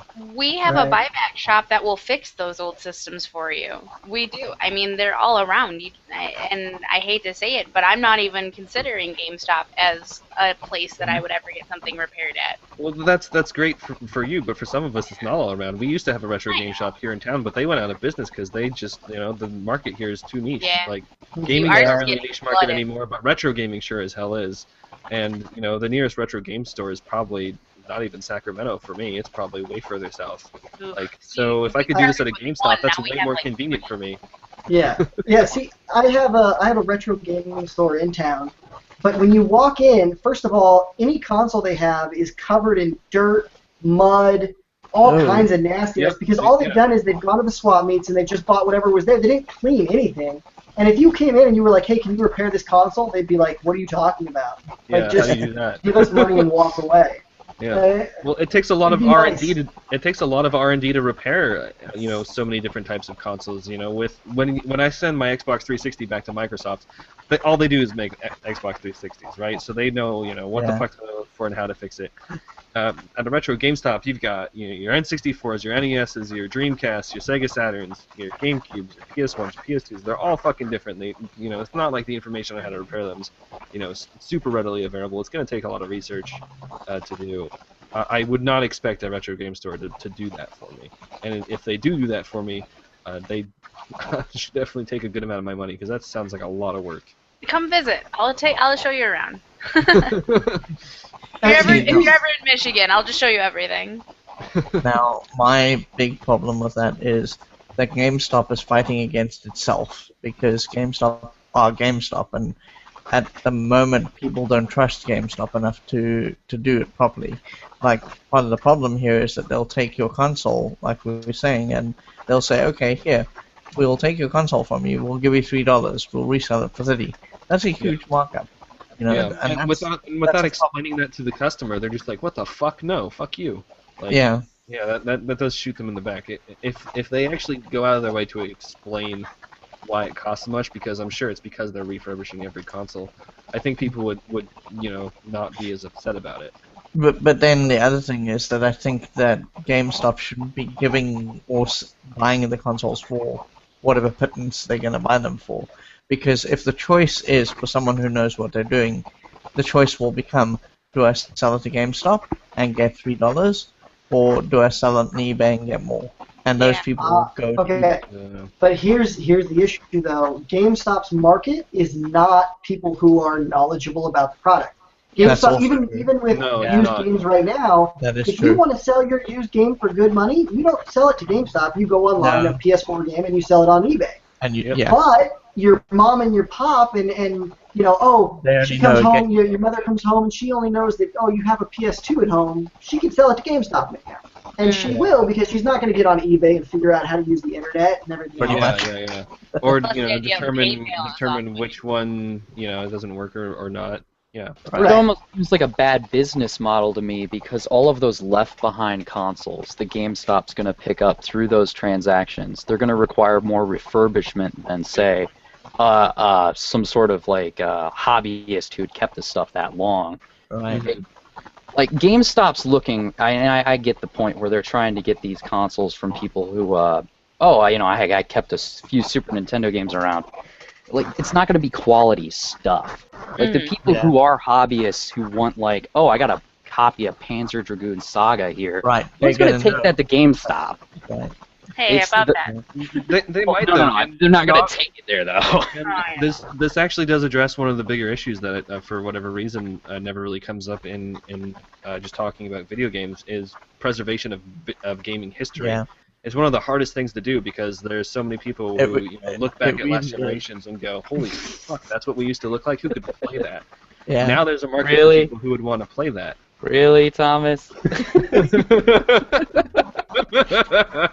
It depends on what it is. It depends on what it is, but it's already hard enough to keep a sense of history with gaming. How many great games of the past just kind of fall to the wayside nowadays? Yeah. The first I mean- 3D Mario game is one of the most Right. important things that have come out in recent history, and no one really Right. remembers. I that mean, and I plays talked it. about this a little bit in an article that I wrote where I said, one of the seminal games from 1980s was Ultima 4, and who talks about that game anymore? Yeah.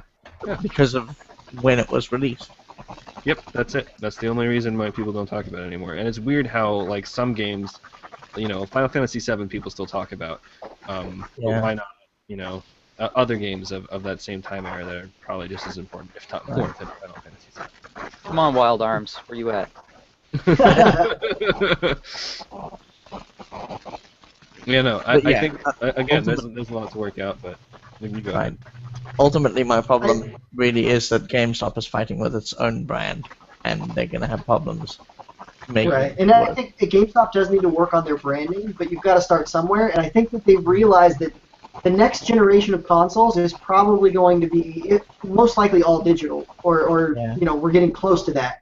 So they're going to be a retro gaming store, whether they like it or not. Right. Yeah, So how do yeah. you? Why They're not? just Why not making jump the on that transition bandwagon early. early? You gotta Yeah. start the transition somewhere. Yeah. If As you soon, can, the if you earlier can you get do ahead it, of the the better you're gonna curve, exactly. Like if Blockbuster had got ahead of the curve and said, "Hey, we've got online streaming and we've got like Redbox type kiosks," they'd still be around, but they're not. We have- They were. be. Yeah, that would have been a great idea. If Blockbuster's like, hey, come sell us your VHS player. We'll buy it, we'll refurbish it. Like that would be awesome. Like there's, just. But You can buy those new for $2 though. So yeah. that's a hard sell. I mean, back then it wouldn't have been. Back when No. Blockbuster was closing down, yeah, it would have been a really big game changer, probably. No, Why this you is still do definitely that? future-proofing. This is them future-proofing. They know what's coming, and they're moving into the retro game market early. Yep. I think And right that's now, the though, best I thing they understood could that. do.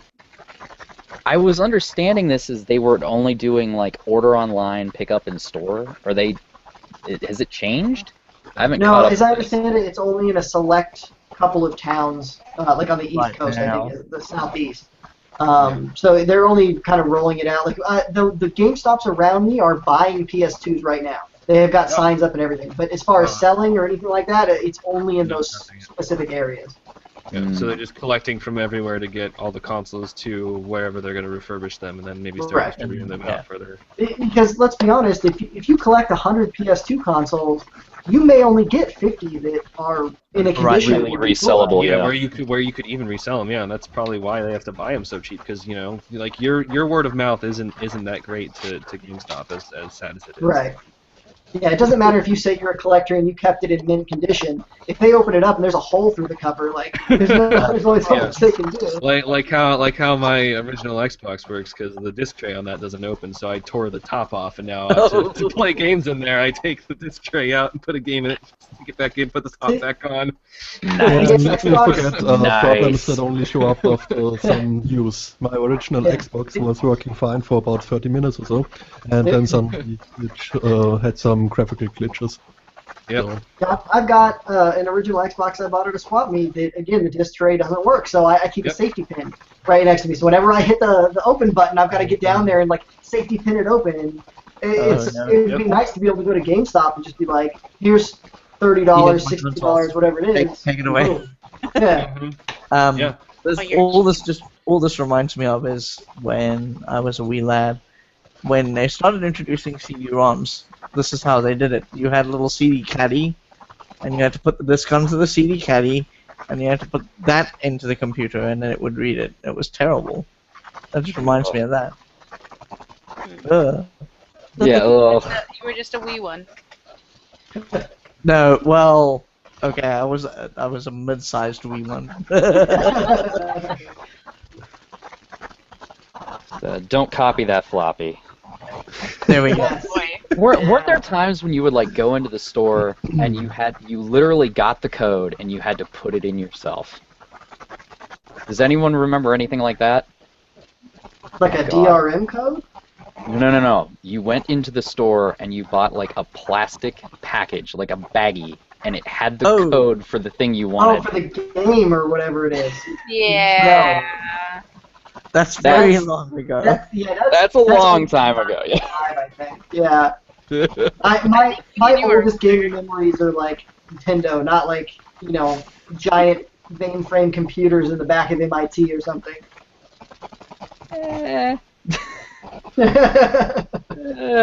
Oh dear. Nothing wrong with that. I'm not saying there's anything wrong with that. Just, I don't think I've ever experienced anything even remotely close to basically programming it in yourself. I've heard that might have happened. I have. Don't do that to yourself. It's not worth it. It's not worth it. It's not worth it. Well, here's what would happen, right? So you'd buy the magazine, you'd type in the code, and then you'd be sitting there and everything would be fine, and you'd run it once, and everything would be awesome, and then, like, your mom would come by and go, "Hey, I've got cold drink for you," and then she'd accidentally pull out the computer, and that was like 6 hours worth of work. Bye! Oh. That was Is this one of those situations where you cry silently? Why did people just game try back for a then? bit. You don't want to. You don't want to go back to that situation at all. No, I don't think anyone does. We can just download it now. Pretty much. Ready to go? We could go back to the situation where if somebody calls you and you get kicked off of your modem. There you Oh, that was go. hot. I remember those days. Hey, let's play some I remember that StarCraft. too. Oh, I remember playing Ultima Online back in the day, and getting a phone call in the middle of like a dungeon. No. Command and Conquer, Red Alert, Yuri's Revenge, and before we used to have 3-hour-long battles, and after like 2 hours, it was just. No. Nobody wins. We all lose. You stop giving Okay, your so- phone number away to people because you don't want them to call you during your gaming session. I'm Like, gonna hey, have what's to your phone number? him. We'll get together sometime. It's nothing. You can come visit my house. Your This mom's is on the phone with incredibly grandma over a rude. recipe, and you're just screaming at her in the background. Ah! Something Mom, I about don't want Alien dinner Menace? tonight. You made me lose the war. There you go. I don't want spaghetti. I lost China. Sorry, we're kind of very derailed now. Well, yeah, because you Yeah, put a damn mask we got the on, luchador so. mask already. Yeah. Well, when the mask Yeah, the comes sound out, of that's derailing. just full speed off the Drax. Hey, Yes. we did most of Yeah. the topics already, so. Yeah. If you had endless resources, which game franchise would you want to pick up and get going again was another topic that someone put forward. Silent Hill. Yeah. I'll take it, guys. All the Come way on. around. Yeah! Oh, Beta! Cody, Take a Beta! guess. Take a mask guess. time. Billy, get your Oh, hat on. Beta! I don't have one. Where's a mask? No, I don't got Well, anything. find one Andrew, quickly. He's looking frantically. I can put a tribble on my head. let's Oh, get no. going. No, you get that out of here. There's so many bad memories with tribbles. My inventories were horrible. Are you playing Star Trek Online? I was. Oh, Yeah, I okay. have played it. I love Star Trek Online. Hey, we should play Star Still haven't Trek checked that Online. out yet. Yeah, we Definitely. should do that. I know that Wiley Cat is also playing it. So we have some people. I'm like level 13. I deleted my main account a while ago, so Um, I'm a little baby. But I have a Romulan account, which is maybe 7 or so. Oh yeah, but it's really easy to level those. I mean, Yeah. I it's love like the a half Romulan. hour per level. It's the Romulan content was so much better that I wish that they would just go back and redo the game and have all the two other factions have much more content like that. Because like when the game started out, it's much different now. But when it started out, I mean, playing the Federation, it was very just dull and Yeah. same kind of quests and stuff. But I really thought the Romulan stuff was a lot better. Yeah, they had but, a back onto cinematic the- intro and all, and it felt more like a real RPG than the Federation thing Yeah. at first. I love that Yeah, you right. could make your own or kind of outfit and make your own bridge crew. I thought that was amazing. I mean, I got such a kick out of making different bridge officers and bringing them down with me, and then one of them would fall down and I'd pretend like they got killed, so I'd just like fire them and get a new one, and it was ridiculous. But Okay, so, back back to to the the endless topic, resources. Yeah. Well, I would say the most important one for me would be the Darksiders franchise. that's coming back. Yeah, up very soon. that'd be a pretty good one. I don't know. I mean, Gotta I hope unlock. Darksiders too, but I love the shit out of it. I played it Yeah. once and then And I again know a on lot of Game people Plus. said that it was basically a Zelda clone, but who cares? It was Yeah, that's awesome. a fucking great you know? thing. It was a good Yeah. Zelda Did game. you use on it recently? I think Deep Silver owns them now. Yes, they bought do. it, I think they but do I now, don't yeah. think they're going to do And- anything with At least Darksiders 2 is getting a remaster, if I'm not mistaken. What happened to Vigil? Okay. Does anyone know I what don't know. happened to the dev? Did someone buy them? Because I know they didn't go with the IP. I thought they went to Crytek. Yep, yeah, they did. That's the name. Yeah. Yep. But Okay. they were Which having means that the trouble. developer doesn't have the IP anymore. Eh. A topic that's been swirling around my head, which has nothing to do with the resources thing, but we might still want to talk about. I don't know if you guys know this, but Crytek was in a bit of financial trouble. Yeah, They I were heard that. close to being broke, and then a mystery investor jumped in. Turns out this mystery investor was Amazon. We also know that Really? Amazon is working on games. Yeah, they're working on was games. interesting. They bought Twitch. They're the owners of Twitch, which is like probably gaming's most popular website right now. Yeah, and they also Alright, guys. are looking for developers actively. I'm gonna And- set the scene for you. Shit, let me hop on Amazon. And then the next bit of news that is interesting in this scenario, Crytek recently announced a VR demo. They are currently working on VR. Could this mean that Amazon is jumping into virtual reality headsets? That I'm would be trying to awesome. figure that It out. would seem that way. It's just a race to see who's gonna get it done Yeah. first at this point. That's I mean, pretty much there's so what it many people looking at it, working on it, but the company that gets it done first and is able to mass produce it's gonna Right. win. So I disagree with that assessment. I think that it gives you an advantage if you come out first. But if you come out first, think about the Wii U. The Wii U came out first in the console generation, but it was not necessarily. I mean, it was an advantage that they just squandered. They Just because you sold, come out first they doesn't sold mean you solve the issue Yeah, of but people with it- glasses. Here's the difference, though. they made Nintendo enough money for the next 20 years. I They think Wii was a success. But here's the difference, though. Like motion gaming, like is that really as much as a step forward as stepping forward into your games in Yeah. virtual reality? Oh, I don't no. think it is. Okay, but let's say Amazon comes out with it first, right? But let's say me and everyone else who wears glasses can't really use it comfortably because we wear glasses. And then Valve comes out with it and they've solved that issue somehow. That makes them the king and they just completely dominate Amazon. So I think that yes, it would be helpful to get out first, but if you don't solve some of the issues like motion sickness, glasses... Well, I'm gonna be the jerk here. I'm gonna be the jerk here. LASIK and contacts. Bro. Okay. Apparently, Valve already solved the issues with motion sickness. Some people tried out the HTC, what is it called, Vive? I think it's Vive or The something. Vive. And Vive, people yeah. are reporting that they didn't have any issues with motion sickness. So Really? yeah, Is that because they did the whole room simulation thing that Valve is setting up with that? no idea. Yeah, I think they tested something similar. And I mean, we first years and years and years ago had issues with people in malls having the demonstrations of being in a roller coaster. You'd have the entire thing. Like that's where this kind of all started. Now it's just a personal situation. Like if you got sick on a digital version of a roller coaster, there was only research and proceedings from there. So. Well, a lot of the motion sickness that comes from any of the virtual gaming is just the fact that you're moving in game, but since you're sitting down, staring. Yeah, at right. Your And body is not your doing body what is your not- brain's is not suggesting it moving. is, and it makes Yeah. you Your do body motion is going, sickness. hey, I I should don't be know if you moving, guys but have oh, seen I'm not. The Roto chair. It's just a chair that you plug your Oculus and your controller into that plugs into your computer or whatever. And instead of turning left and right with your thumbstick, you turn left and right with pedals on your feet, and it just rotates your body and you go a full 360 degrees around.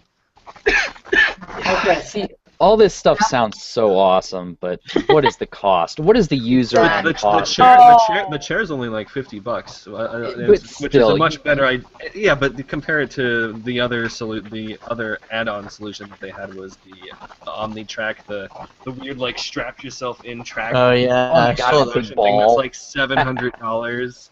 Oh, Yeah. by the way, But there is an Austrian startup for this, and I'm looking into getting a demo run. They are like the one we all know. What is it Oculus. called? No, Oculus? the Omni treadmill thing. All right. Mm. They are Okay, called so- Cyberrinse, if I'm not mistaken. Cyberrinse Visualizer or something like that. And they also support a sitting position, which is pretty cool. Okay, so here's the issue, though. everybody's talking like VR is the future of gaming. And I remember when everybody was talking about how the Kinect would be the future of gaming, or the Wii would be the future of gaming with the motion controls. But it sucks to jump around and move around all day after you get home from work. Like, I want to jump in, I want to play some video games. I don't want to do a 40-minute workout on top of that. Like, I can barely control Batman enough to win as it is. If I'm controlling Batman while I'm also red in the face and, like, my calves are killing me, no, I'm done. That's it. Oh, yeah. I don't see Liz for very long. Project Valkyria. These things aren't going to replace gaming, though. I don't think that's their goal. I mean, at the worst, these end up as kiosks at Dave and Buster's everywhere. But this has to be something else, and I don't see headset being the way to go. They have to find a way to do this without glasses. They have to find a way to do it without strapping something onto your head. Yeah. They've got the Parallax 3D, but not everyone can see 3D. So there's always something on your head get really all that some people get motion sickness from the VR. So there's always a catch for some certain group of people. Okay, I've worn headphones that were heavier than the Oculus Rift. I don't really see that being strapped on your head. Okay, but have you worn the Oculus Rift goes off the front of your face, which is where a lot of the weight is. And now wear that for a 6-hour gaming session. Right. And tell me you don't have a massive migraine. Or wear it at a My party. butt gets numb after like 2 hours. It's just a matter of where it happens on your body. Have any of you guys tried the Oculus Rift or any of the other ones? I guess? I've tried the Oculus when I was in Toronto. Yeah, I tried DevKit 1. Trish, did you have any issues with the weight of it? Because It was seem noticeable, but it didn't. A little bit, yeah. It wasn't out of completely something that I'm going to have to take it off and then I'm going to have to wipe my forehead because I'm going to have indentations on my head. No, it's I know there was a little bit of weight and pressure on my head, but it's not the same as if you're wearing a baseball cap. Were you trying DevKit 1 or 2, or do you not know? I'm pretty sure it was DevKit 1. I mean, this was last year, so it had to have been. Is it? So, wow. Yeah. Okay. And I'm sure that once they get to a consumer version, that'll probably be even further down. Oh, probably. Yeah. The Morpheus, big thing I that hear, they're is the trying to heaviest do. one. Yeah, people are saying that Morpheus is pretty good from an ergonomic standpoint, that people don't really have issues with wearing it for a longer duration. Yeah. So, I'd say we'll see. If it takes off, that effectively kills couch gaming, like couch co-op gaming. Because Does it, you're not going to sit there with 6 friends with first of all, you're going to have 6 Oculus Rifts or whatever the case is. Yeah, but You're all Couch gonna co-op play gaming is already dead, not though. every So, I game mean, will that's a be a moot VR point. game. Yeah. But Yeah. I mean, 3D art didn't kill 2D art, right? There's still 2D games out there. I mean, just because there's going to be a lot of Oculus Rift, if there's a lot of VR games out there, there's still going to be a lot of traditional 3D. And let's not forget, developing for VR is something that's not as easy as developing 3D or 2D. It's True, but developing for 3D was also a lot more difficult than developing for 2D when it first came about. And for a while, that was all that came out. I mean, people jumped on that bandwagon, and whether it looked good or not, they were going 3D. Man, Virtual Fighter was it's amazing. also the market saturation again. With VR, you have to buy a separate, headset. Yeah, So- you have to buy Come down to another cost. peripheral to what you already own. When it was 3D games, it was just your games were changed, right? You were on the same machines for the most part. With this, you have to buy another machine. Until Xbox decides that the newest, the Xbox 2 or whatever they call it, you'll have to have, it'll come automatically with a VR headset. Like the Kinect. Yeah, and then it will be dropped after 3 months. Yeah. Oh, 'Cause it's a year and a gonna cost you half, like a year and a $1,000. What would half. they even price that with a console? Do you expect that to be a ridiculous price, like $600-$700? I would probably see it at 600. Yeah, The PS3 alone was $600 when it came out, right? $600 or $700. Yeah, I but that think dropped you guys really need to think outside of the box, though. Yeah. Is it even going to have a box with it, or is it just going to be a self-contained unit? Probably in the just long a run, selfie. it's definitely going to be a self-contained unit. Cables and so on aren't really that great for it, and wireless doesn't work with the latency. So It's got to be a unit. You're just going to have to wear a backpack with it. So I can Oh, God. I can see A backpack I can see- I do like a Ghostbuster. I can see Sony actually going with the next portable as a standalone Morpheus. Yeah. Oh my god! So the who's Virtual Boy. Yeah, well, there's another. You've just remade the whole Virtual Boy. Samsung's VR is doing that. Their version of the Oculus Rift, Samsung's version of the Oculus Rift, it's just for mobile phones. They're already they're already doing that. It's not they're not targeting PC gaming or for mobile phones. Yep. What kind of 3D effect are you really going to get with a mobile only works phone? on the Samsung Note phone right now too. It only works You for just strap it to your face. Billy, the deluge of games are going to be, let me tell you, just amazing for that thing. Like that's, I can't imagine anybody's going to develop for that. Yeah, no, it's completely silly. But I mean, Angry Birds VR, it's apparently happening. Give yourself whiplash to win. The Oculus is using a Galaxy Note display. I think it was the Galaxy Note 3 or something like that. And second off, I don't think that Samsung is actually going for the games market with this. I don't think they are either. No. Yeah, no, they were. I'm not even convinced Oculus is anymore. Well, no, because they sold the face swap. Why would they worry with the games? No. They would. There's no way they would put that to the wayside. Like that's. I mean, yeah, it's owned by Facebook, but I think Facebook is not an idiot. They probably look at the video game market. It's almost $100 billion. It's projected. Well, they tried that with Zynga, and look how that turned out. Ugh. Yeah. And that's not even the angle I'm thinking at. Is like that you're thinking too small. If you just want to look at video games, you can go mass market appeal with this, and you'll hit a lot more people. You can just be all encompassing. There's no reason for them to not do that. Yeah, right. You tell grandma, hey, you can visit. We can be around you on your deathbed all over the world. You just throw this on, and we're there with you. Yeah, because that's not creepy at all. But yeah. And she's not foaming at the mouth or anything. Okay, this would actually get me to call like my family and friends and everybody I know if I could like go into World of Warcraft as an orc, and then all they see themselves talking to me, but I see me talking to like Thrall.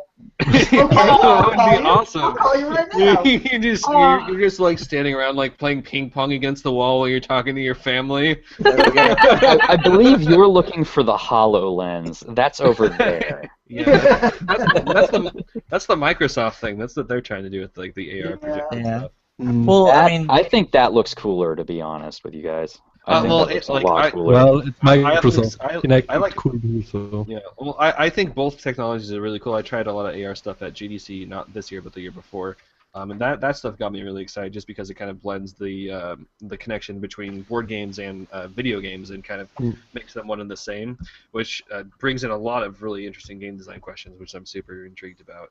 But so does VR gaming, because with that being your center character controller, the player, looking into the world, it completely changes how you think about how the player both controls and moves around in your 3D space, which I'm excited to see what innovators can do with that. Well, I'm going to say one word, and you're going to know what I'm getting at.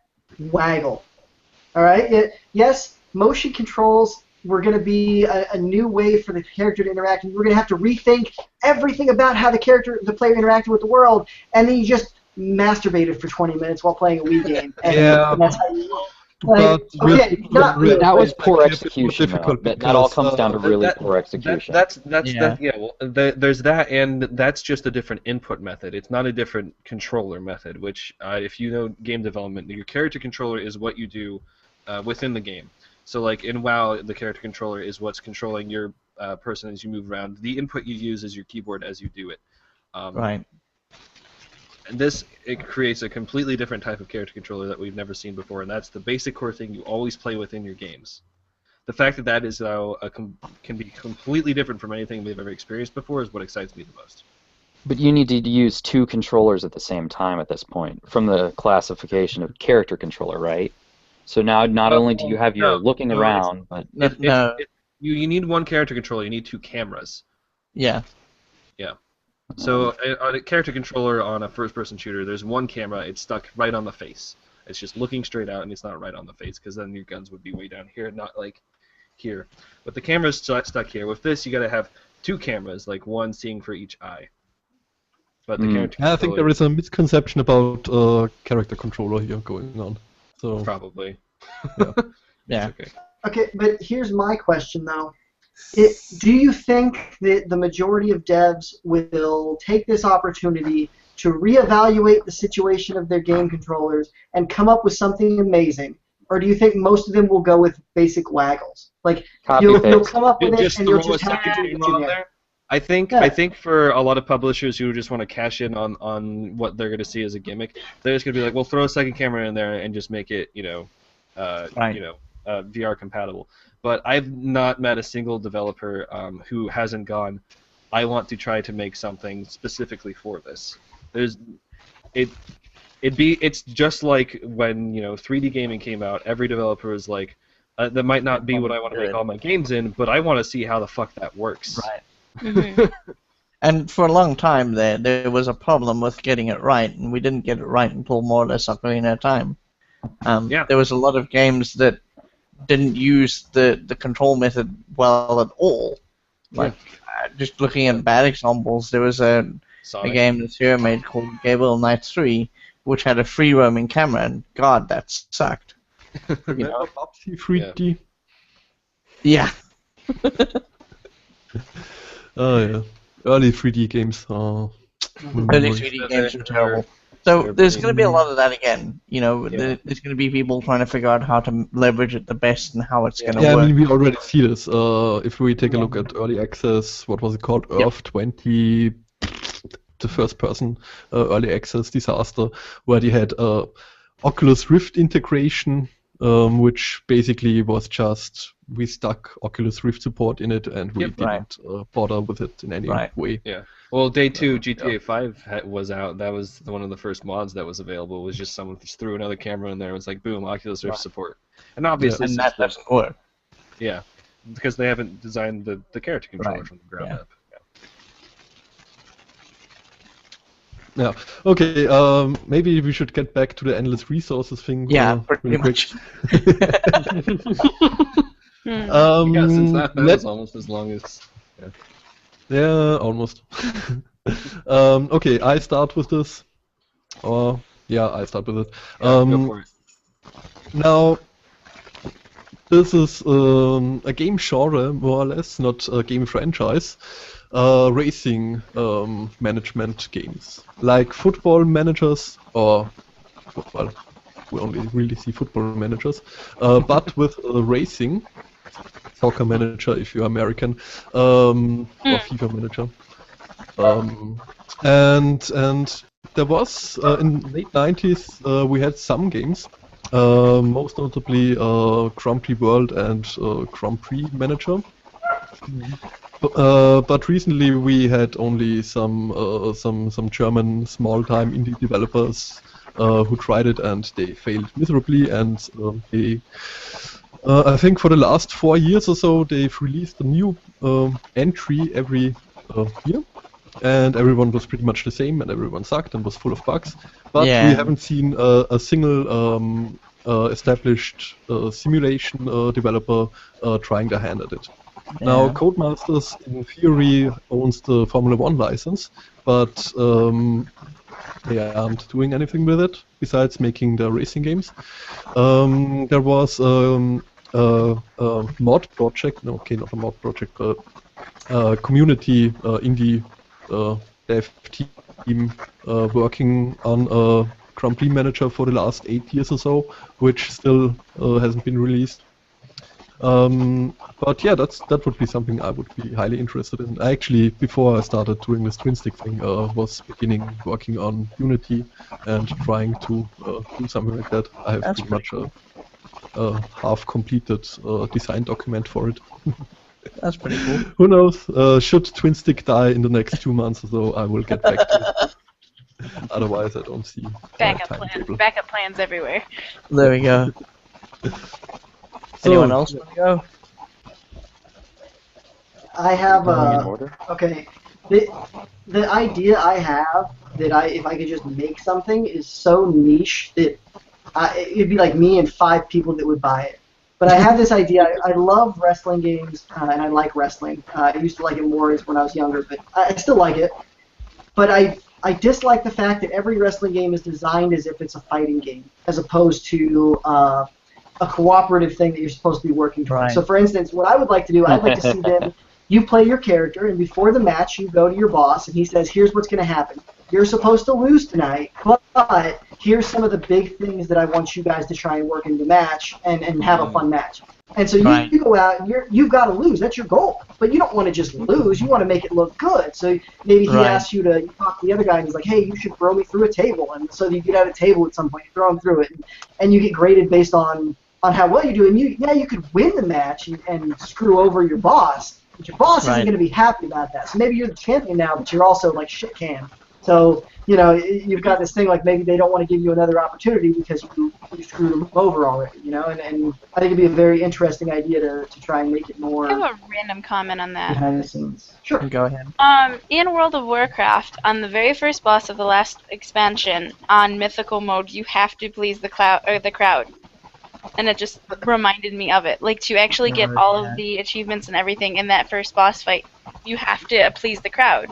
And that kind of reminds me where people are kind of like bringing those ideas in. But I see your point, and it's actually very neat. And I think it's more than just the 5 people you're talking about. Once the idea's out there, I'm pretty sure a lot more people would probably get on with it. Yeah. So, maybe. And like in World of Warcraft, wouldn't it be really fun to have a raid fight where one of the things you need to do to have a good boss battle is that throw the match. Die during that. Yeah, like at some point somebody needs to get in the fire and die, and so you decide like, okay, who's our least important person for this moment, and like, all right, you're the sacrificial lamb. You need to go die in the fire here. But didn't the first SmackDown do something like this in the career or story mode or whatever it was? They talked, but the only thing you were ever supposed to do was win. You could lose, but the story just kind of continued on. There wasn't really much of a story either. But it wasn't like, hey, we want you to lose, and that's how you'll get better. That's how you'll advance in the story. You know what's awesome about this idea is this is actually how I used to play Power Stone with my friends as a kid. So we'd be like, okay, someone has to get hit by the big Sphinx monster right now. Get stepped on it so we can get mad and kill it better. Nice. So it's kind of like role-playing while you're playing. It's kind of cool. Exactly. I like the idea. It gets the person involved. Yeah, they're happy. Andrew, any franchise you would like to see Bring return? back up from the dead if you had endless resources. Shenmue 3. Oh, Very good, yeah. That's a good one. But if we're talking about making our own games, I always wanted to make a Mortal Kombat game with Star Wars characters, just so they could do like lightsaber. Oh my fatalities. god. Master of Terrace Casey. Do not make Masters of Terrascasi. I loved it as a kid. That would be. I was so stoked when I found out that there was a big head cheat. But now I just cheat codes, man. Those are the they best. turn into DLC. Oh, Now fuck, you still you're get the cheat codes, you just gotta pay $5 for it. Yeah. Or buy a mod on Steam. Yeah. Oh, yes, True. please. Yeah. 99 cents big head mode. Let's do it. Andrew, I can't think of anything now except watching Captain Kirk rip Spock's spine out of his chest. Like, that's all I can picture now. Why is this happening to my childhood? Well, I said Star Wars. but Marvel Star versus Trek is Capcom kind of Mortal Kombat game. Star Trek, sorry. I was Instead of thinking Mortal Star Trek. Kombat versus DCU, it's Star Trek versus Star Wars, but in the There we Mortal go. Kombat action. That'd be All right, So interesting. I like you're it. seeing Luke rip out Spock's spine. I would like to see It'd probably Darth be the other way Vader. around. A Vulcan would know. Hold up, Yeah, I would like to that'd see be Darth Vader one-sided. force choking Spock while Spock is simultaneously doing the Vulcan pinch. on That's Darth true. Vader. We can have a co-op mode in there. Yeah. Okay, Cody? I keep going the Rogue Squadron or Battlefront. Yeah, we already see a new Battlefront. Not satisfied. You want a different Battlefront. I mean, Who doesn't? I love flying around. I love flying around in space, and I would say Rock Band is one I would want to bring back, but that's coming back. So Yeah, I'm it is happy coming about that. In terms of one I'd want to make or see come back in a better capacity is basically more stealth games, and I got that pretty satisfying one with Styx, although it wasn't first person like I prefer. You might want to look into the new Assassin's Creed one, the 2D one. Yeah, China. it looks okay, but I've played Mark of the Ninja, and it's probably Okay, the yeah. same kind of thing. Yeah. Mark of the Yeah. Ninja is very good though. If you haven't played Mark of the Ninja and you like stealth games, you're missing out on one of the probably top 3 best stealth games in this game. Well animated too. It's very well animated. You see the ending coming, but I mean, we don't play stealth games for the story, do we? No. Yeah, but Hey, Metal games Gear. are always How's great. it going? Yeah. Metal Gear is the stealth game we play for the story. Very true. Except for Metal Gear 2. That game's just fucking great in every aspect. Oh yeah. I'm really surprised by all these people talking about how Metal Gear 2 was so great. Because I remember at the Solid time when it 2. came out, I was horrified. I was like, all right, I'm gonna play a snake. I'm on this boat, and then it was like, what's this naked dude doing flips down the hallway? Who is this guy? Like, is this it guy? was very confusing. You- time. Like, oh my God. So that was my introduction to the franchise, and then I went back and played the first one and was like, this is nearly as fucking ridiculous.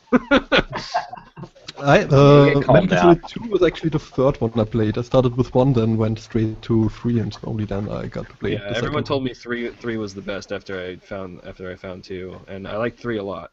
I liked the story in 3 a lot more, but I didn't like playing it as much as 2. Yeah, 3 had the best story, I think, but that jungle gameplay sometimes a bit of a drag. Well, they Dude, snake eat a snake. It's just the level design went away in that game. There was no level they design. It was just substituted here's the really woods. good levels with open woods. That was just like, Yep. okay, what? Like, and you Exactly. can see where they put all their fucking time and effort in, like the 4 houses that there were in that game. Those were designed amazingly. Super detailed, super Yeah. interactive. Yeah. Still, Metal Gear Solid 3 had the best boss battle ever. The end. In the end, yeah. Yeah. Yeah. For a guy that was made of great. bees, that's pretty great. The guy made of bees. That one No, but, sucked. That level the thing sucked. about- in the water. That shit. Stay in the water. No. The thing about the end, which makes it an outstanding boss battle, is that you can win it by just not playing the game. And you Oh, can kill no, him really? early in a cutscene. Yeah, you stop playing the game for about 7 days or something like that, and He just then dies you of old age. load up the game and he's dead. And Snake Okay. is sad. He feels like he betrayed him. Yep. Alrighty There are then. so many ways to deal with him, but yeah. Okay, John. Oh god. Well, now I have to choose Silent Hill since it's dead again.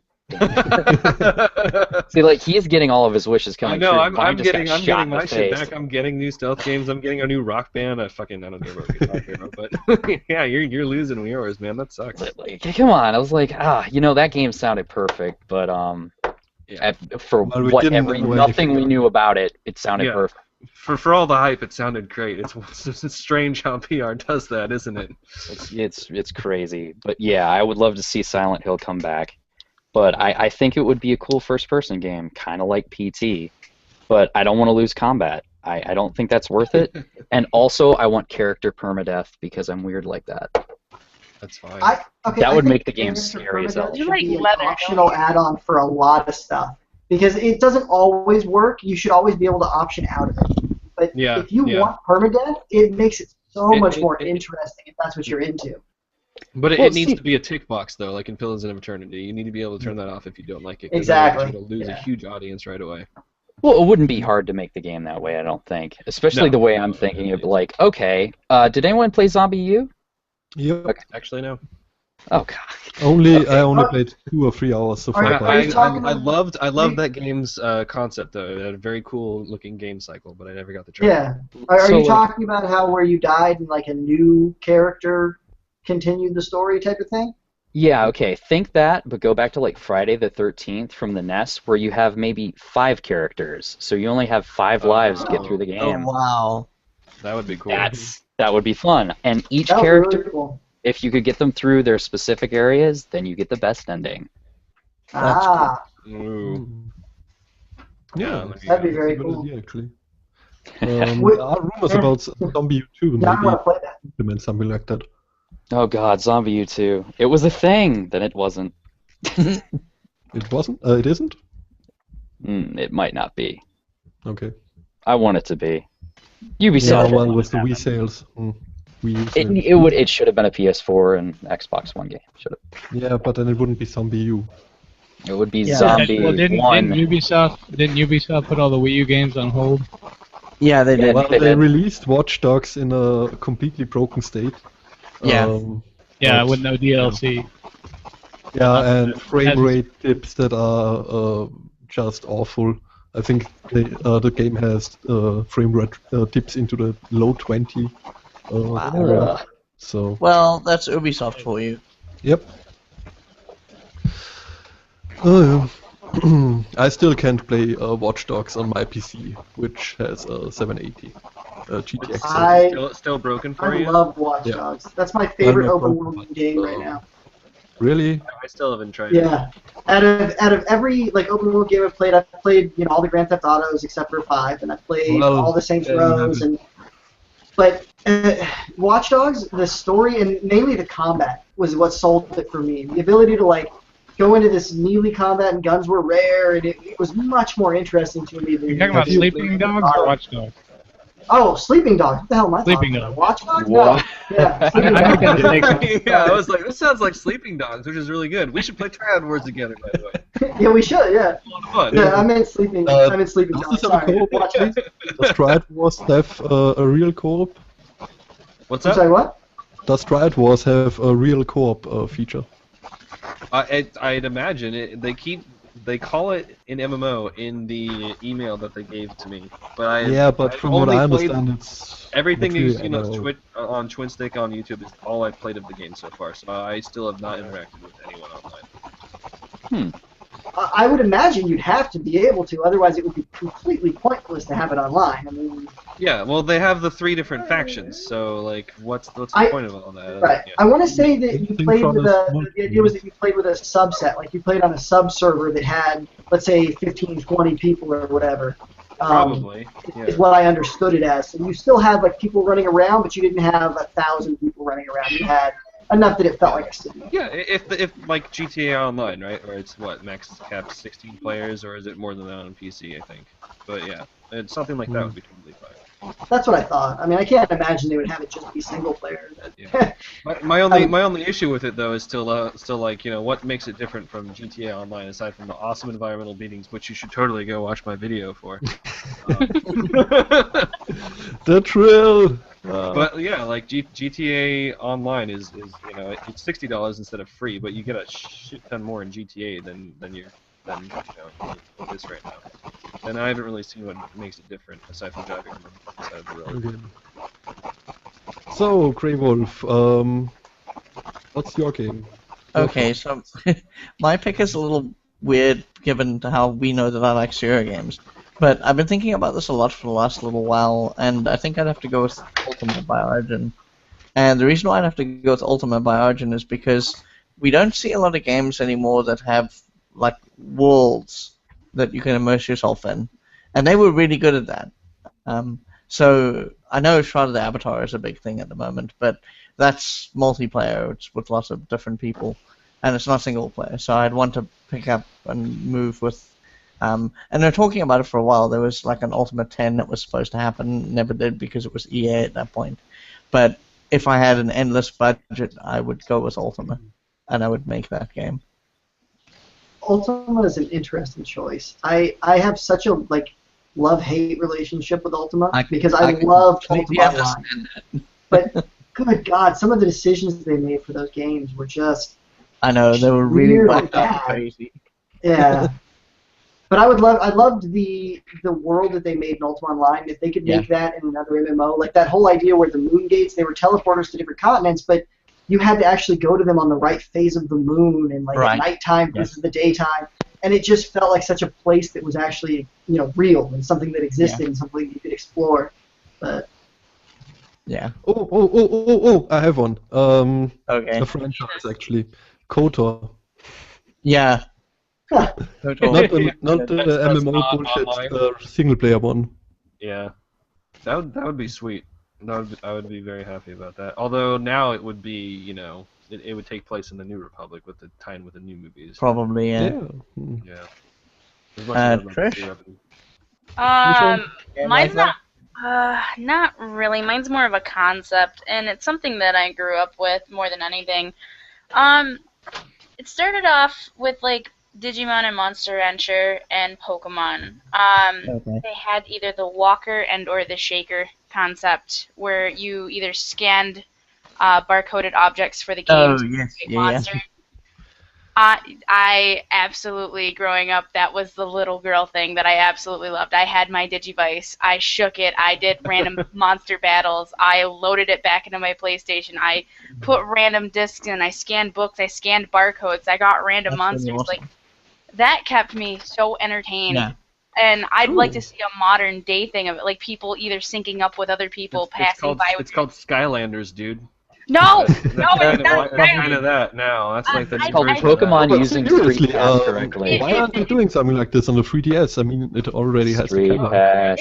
Exactly. Like, well, even with Street Passes though, like you get a concept. I grew up. I loved Monster Rancher. I did. And I only saw a game for it on PlayStation where you had to either put other discs in it, other CDs Yeah. to summon your monsters, and then for DS they came out with one where you either wrote a sentence, you drew a picture, and it summoned a monster.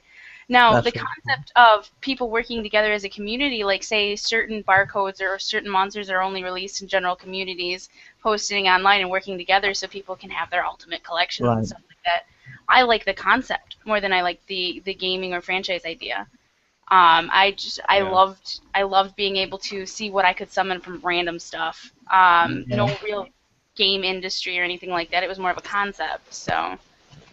Sadly, I know what you're talking about, but they did it for a couple of games and then it just never took off, which is kind of sad because we have the tools to make that work now because we've got random generators for lots of things at this point.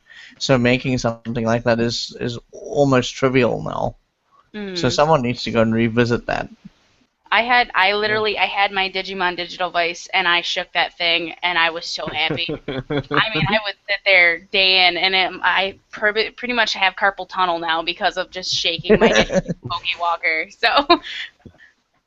Good. Yeah. No. Okay. So, has anyone another game he would like to mention? Really? No. I think the last thing you wanted to talk about was what we were playing, and then that was it. Yep. Exactly. So, to end this podcast, we go light on the seriousness of the topic. What has everyone been playing so far this week or over the weekend? Did you guys actually stick to your RUP post? Andrew, we start with you. I can't actually remember what I picked. I think I said Smash Brothers, which I did play. I think I said Thief, which I never got to. I think I picked one. Oh, Mortal Kombat. I didn't get to that one either. But I've been playing some. Actually, I went back and was playing some Oblivion and Skyrim on PC. Nice. Sorry, Billy. It kills me. It ruins my PC gamer heart. But it's alright. It's alright. I can't change. I can't change. That's It's all. okay. Skyrim is pretty much broken for PC controls unless you mod it anyway, so it's acceptable there, I guess. Well, I've actually been working hard because Oblivion is a real challenge. So I've been messing around with Pinnacle and stuff, trying to. I've actually been. Yeah, Oblivion was a little bit different. Yeah. Okay. Cody, you're still with us?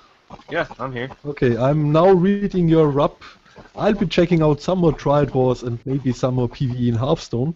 Unfortunately, I haven't gotten to try out any more Triad Wars, but next time I do, I'll probably just record it again. Just keep going on Yay, Twinstiq, the official source for anything Triad Wars. Why not? We don't like the game, but we play it nonetheless. I never said I don't like it. It's fun. It's Sleeping Dogs, and more of that's fine. It's Awesome. great. But I did play some more Hearthstone. I finished the third Blackrock Mountain layer or whatever. I have to save a gold every week to buy it. So. Okay, John. Yes, mission accomplished. I finished all the Evil Within DLCs. Well And done. Well done. And I also played a little bit of Affordable Space Adventures.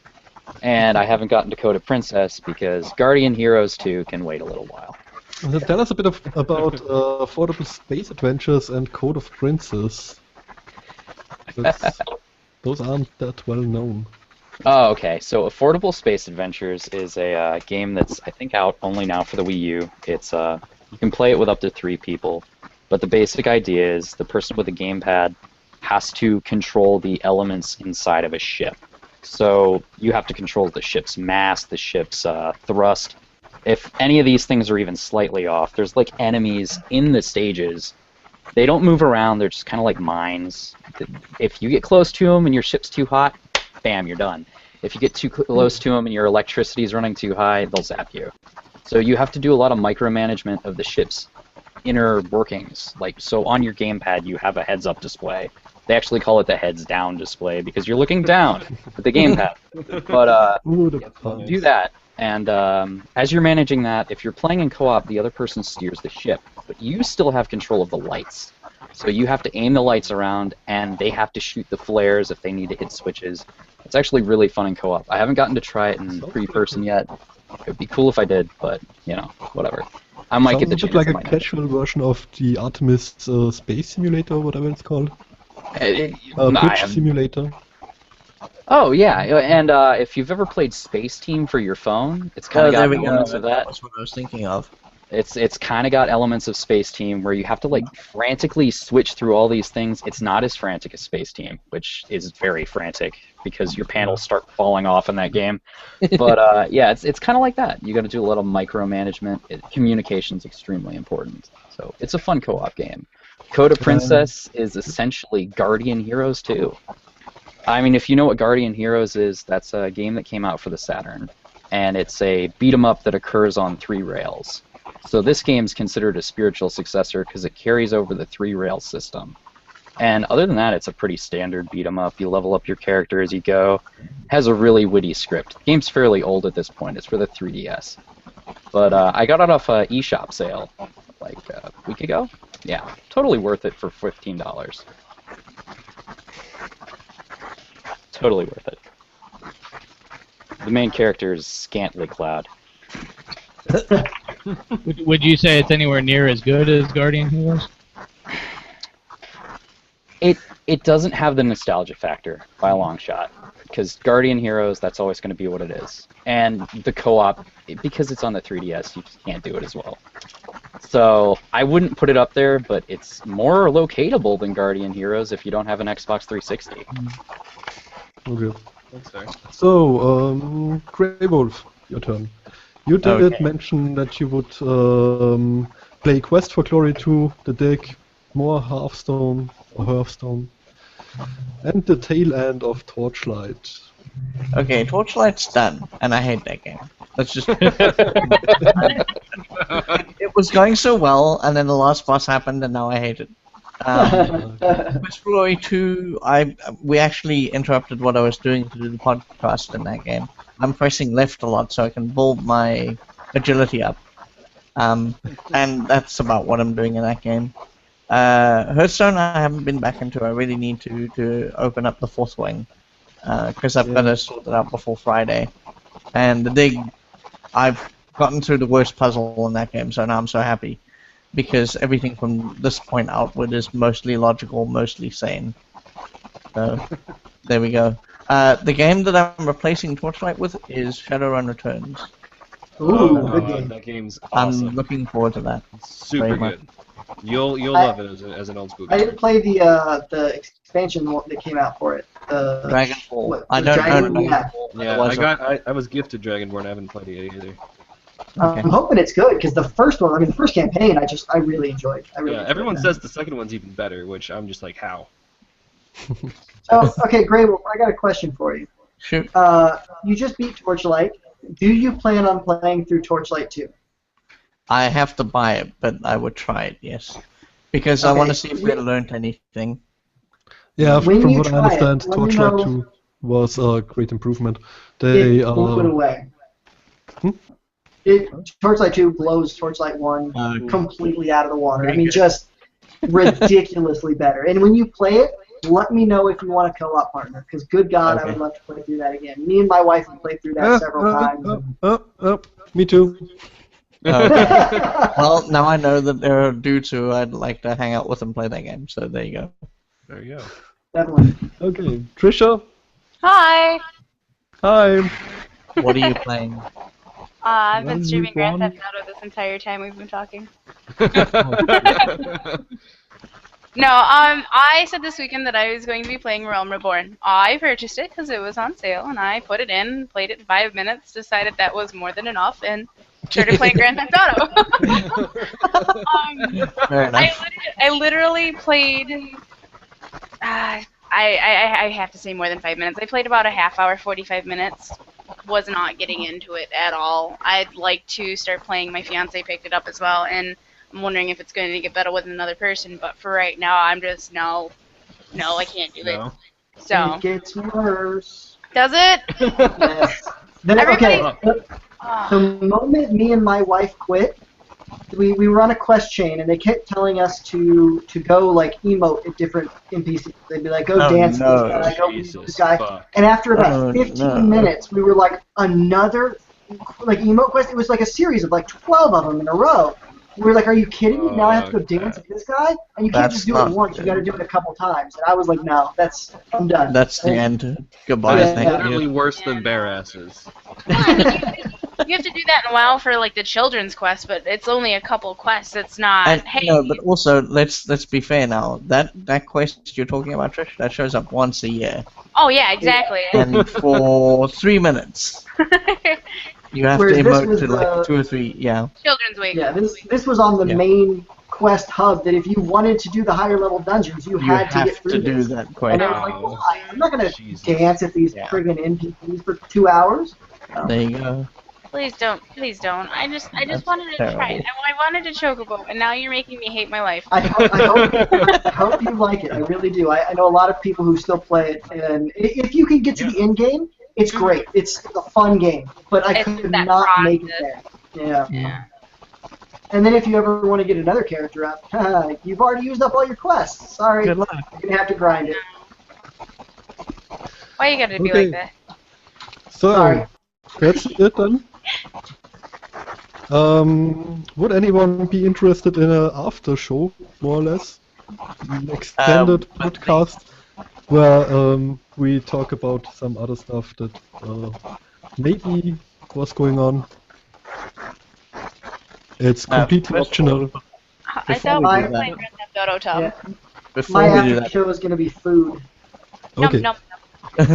Well, I Yeah, wanted turn Billy actually, so I guess we don't do this.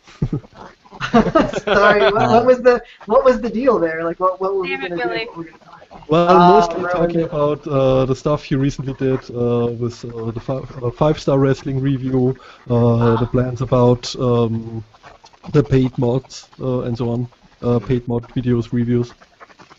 Just I mean, some, I can give a brief overview of that stuff. yeah, Instead your of what I'm plans playing for the YouTube channel. I've got a lot of plans. There's a lot of stuff in the works right now. The biggest thing is the fine arts one, the fine RTS one. It's a lot more production time than anything else I've ever done. I mean, I started out, I was like, oh, I'll just do a review of each of the games that I kind of, were phenomenal in that genre, but it turned into like I'm doing review or like research and it's taking me way more time to do anything else than all the other reviews I do. I play the game and I get a lot of information on it, do a little bit of research, but I'm not like looking up quotes from old developers and trying to track down like magazine articles from 1990 and what? Like what am I? It's a lot of fun though. It's getting there. I'm looking forward to that. Billy, speaking of which, you haven't told us what you've been playing. Yes. Okay. Pretty much, I did a little bit of Skyrim for some of the paid mod stuff that I'm working on, but mainly I've been playing Kaiju A Go-Go. And if you don't know what that is, it just came out on Steam. It's the idea is you control a kaiju, a giant monster, think Godzilla kind of thing, but it's a giant mech, and your goal is to destroy a city, and it's very Sim City like. You go into it, it looks like you're playing Sim City from the point of view of the monster. So you send in your pet and you attack one of many different cities, and I've actually got gameplay footage that I'm going to upload to YouTube. Finished earlier today. So you attack these cities, and your goal is to destroy the right amount of buildings, the right type of buildings, to get all the resources you need to improve your mech, to improve your base back at your island, and then eventually you cripple the city to the point where you've been stomping on civilians enough that they finally just give in and they give the city to you, and then they'll give you cash every month to not attack them anymore. And your end goal is world domination. Oh, sounds pretty cool actually. Yeah, that sounds awesome. Once I got the ability to breathe a cone of flame and light an entire block on fire and laugh as people ran out of their homes, it was awesome. You ever play Godzilla Destroy All Monsters or any of the related games like that? Does it kind of play like that? It reminds me very much of that, yeah. Oh my god, yeah, I want that shit. The game I was Kaiju A Go-Go is what it's called? Kaiju A Go-Go. Now, it looks like an iOS game. The stuff that pops out, like the resources you collect, everything about it looks like an iOS game. But it's very fun. It even has things like when your monster's repairing, he needs to take like 4 days to repair.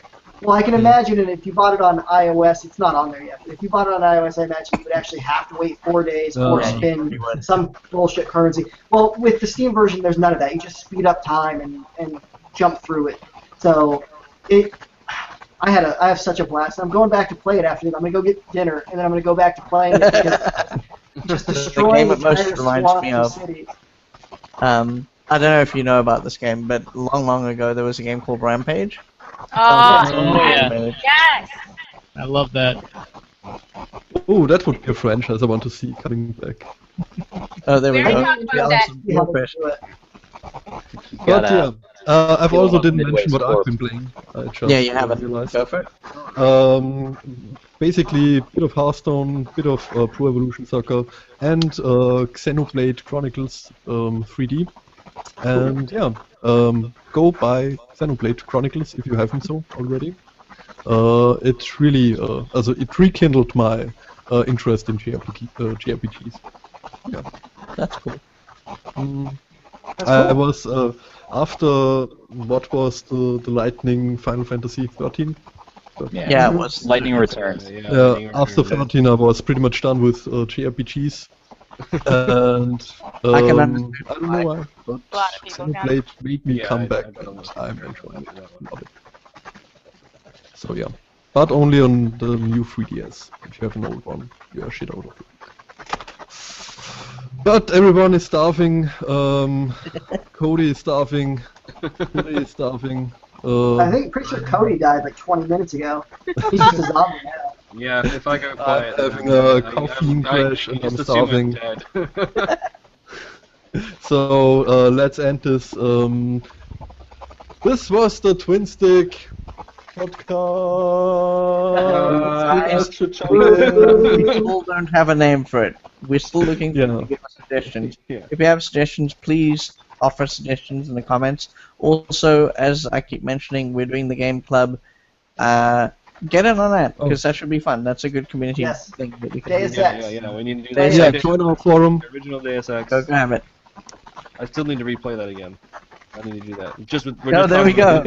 We're just talking about Liberty. Wait a Island, second, right? wait a second, Andrew. Well, okay, I think Andrew, I think that, we wanted to get at least through Liberty Island, but obviously the farther you can get, the better. Yeah. There we go. That's And awesome. yeah, as Andrew puts it, Twinstiq, more gaming news and reviews than you can shake a stick at. Yes. Well done. Excellent, sir. I like that shirt. I can counter that.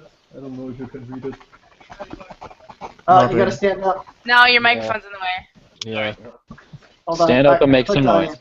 Send me $30 That's and I'll it. send you Say one. something, say something. Now talk real loud. 50 Shades of Unprofessional. Excellent. Good. You can Yes. you can buy those shirts yourself and then Oh God, I can't.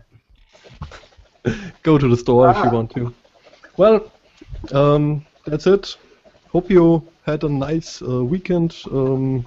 Enjoy your work week, and I hope to see you on Twinstiq. I've been Dr. Strange Pum. With me was Andrew, the one and only, Billy C, Cody, John, Greywolfe, and somebody I missed. Nope, I don't think so. You missed Trish. Trish, true. You know. Yeah, whatever. Okay, see you guys. All right. Thank you Get so in much. on this. Signing Thank off. you, Thank you, Konami. everybody. Bye. Good night, everybody. Good night. Good night. Adios. Okay. The stream is stopped.